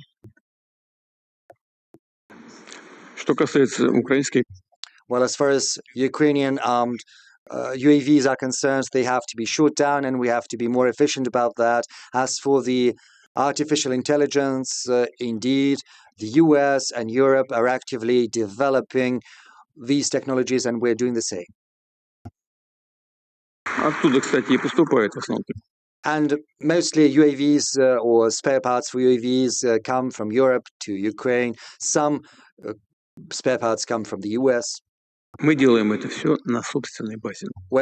our UAVs are completely domestically produced. Is AI an enabler or a disruptor?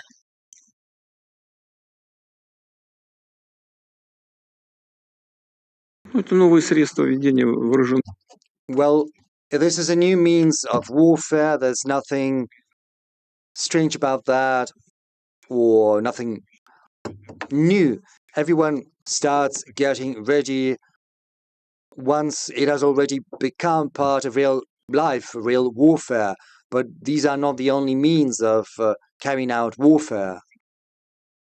The outcome is assured through a combination of forces and instruments and tools, and most importantly, thanks to the motivation, the morale of the armed forces themselves. It is also assured through internal cohesion and society of the society. Say, these UAVs carried out a strike against a coal port, so they created some noise. There was this fire because of the coal. Did they achieve something? Yes, they did. Is that a decisive factor for achieving their goals? No, it's not, because you need internal cohesion and union in society. You have to have your own industrial base for defense industry. You have to have your own scientific base and your own resource base. Russia has all of that. And we do that, and we will do that. So the sooner those who are fighting us understand that, the better it's going to be for them. We're coming to the fag end, but I still have a few questions. Извините, пожалуйста, вы Yes, I'm sorry. You spoke about Iran, and we have to do them credit. Iran manages to assure internal stability within its society. This is an incontestable fact. Once the hostilities started, some in the West thought that the country would crumble from the inside, but it didn't happen. This analysis proved to be erroneous. Quite the contrary. As we can see, the Iranian society is getting increasingly consolidated. You must have seen it. You must have heard it a month ago or so. Once the conflict was launched, the first strikes were carried out. The Iranian regime, the leadership made an appeal, sacrifice your life for Iran. 5 million people volunteered, and now more than 10 million, and all of them volunteered to sacrifice their own life for the sake of their country. And this is a fact. And this is something you have to keep in mind all the time. And, well, that is what applies to the conflict in Iran. Also, sir, dissent also has to be recognized by countries and leaders. There's dissent in Tanzania, there's dissent in Russia, there's dissent in Uzbekistan, in China, including India. How do you see dissent, and how do you engage the youth?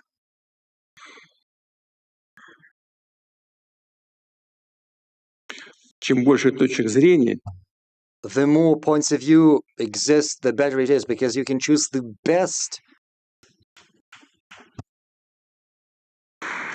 Okay, I have to ask my India question. Yesterday, you were meeting with some of the editors, and you spoke about Su-57s, and that it was an offer for a collaboration. Does that offer still stand? What are the details? And what's the conversation you're having with New Delhi?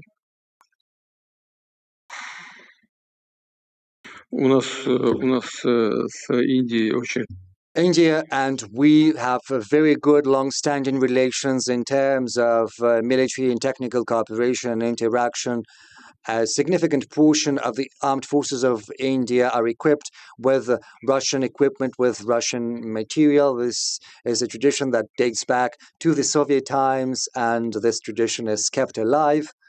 Our relations with the Indian friends are specific in that, thanks to our mutual trust,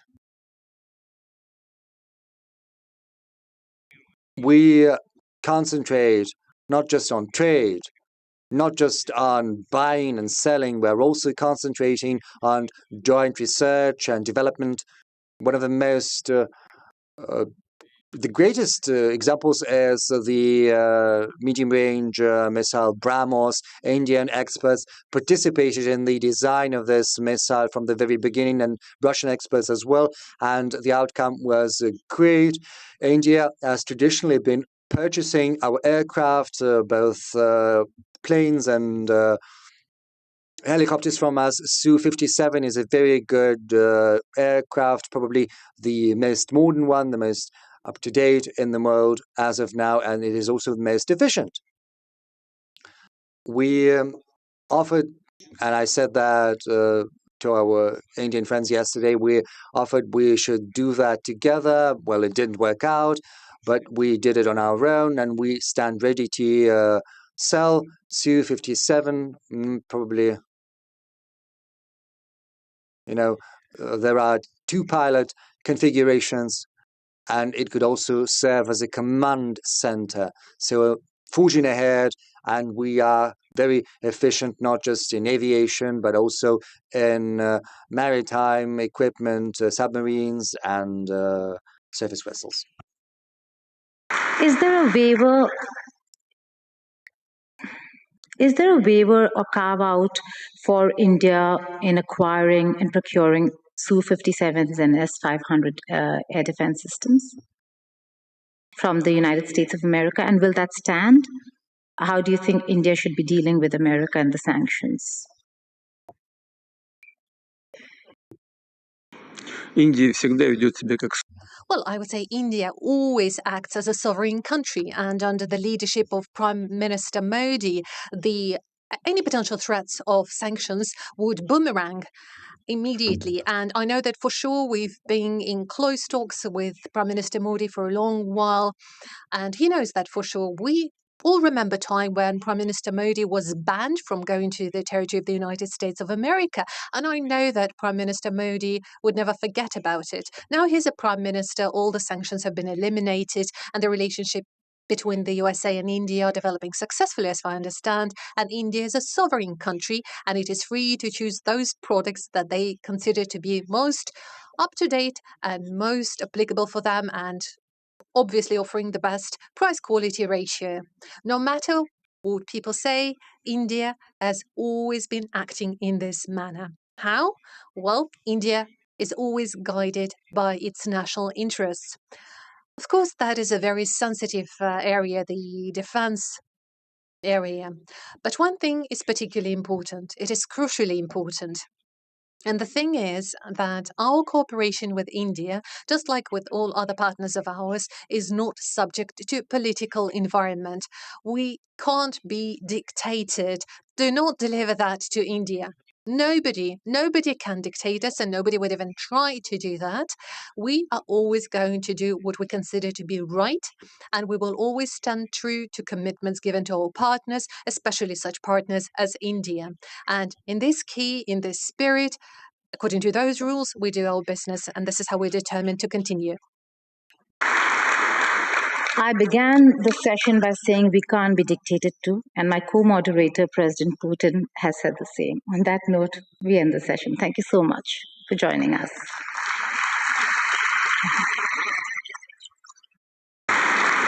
Позвольте. If I may, on behalf of all the people present in this hall, here in the panel, we would like to thank our charming moderator for this joint work and joint conversation. Thank you very much for your moderation support.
Уважаемые участники Петербургского международного экономического форума, просим вас занять свои места, отключить мобильные телефоны и вспышки фотокамер. Пленарное заседание начнется через несколько минут. Dear participants of the St. Petersburg International Economic Forum, you are kindly requested to take your seats, switch off your mobile phones, and disable the flash on your cameras. The plenary session is starting in a few minutes.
английский язык. Понятно? Понятно.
Уважаемые участники Петербургского международного экономического форума, просим вас занять свои места, отключить мобильные телефоны и вспышки фотокамер.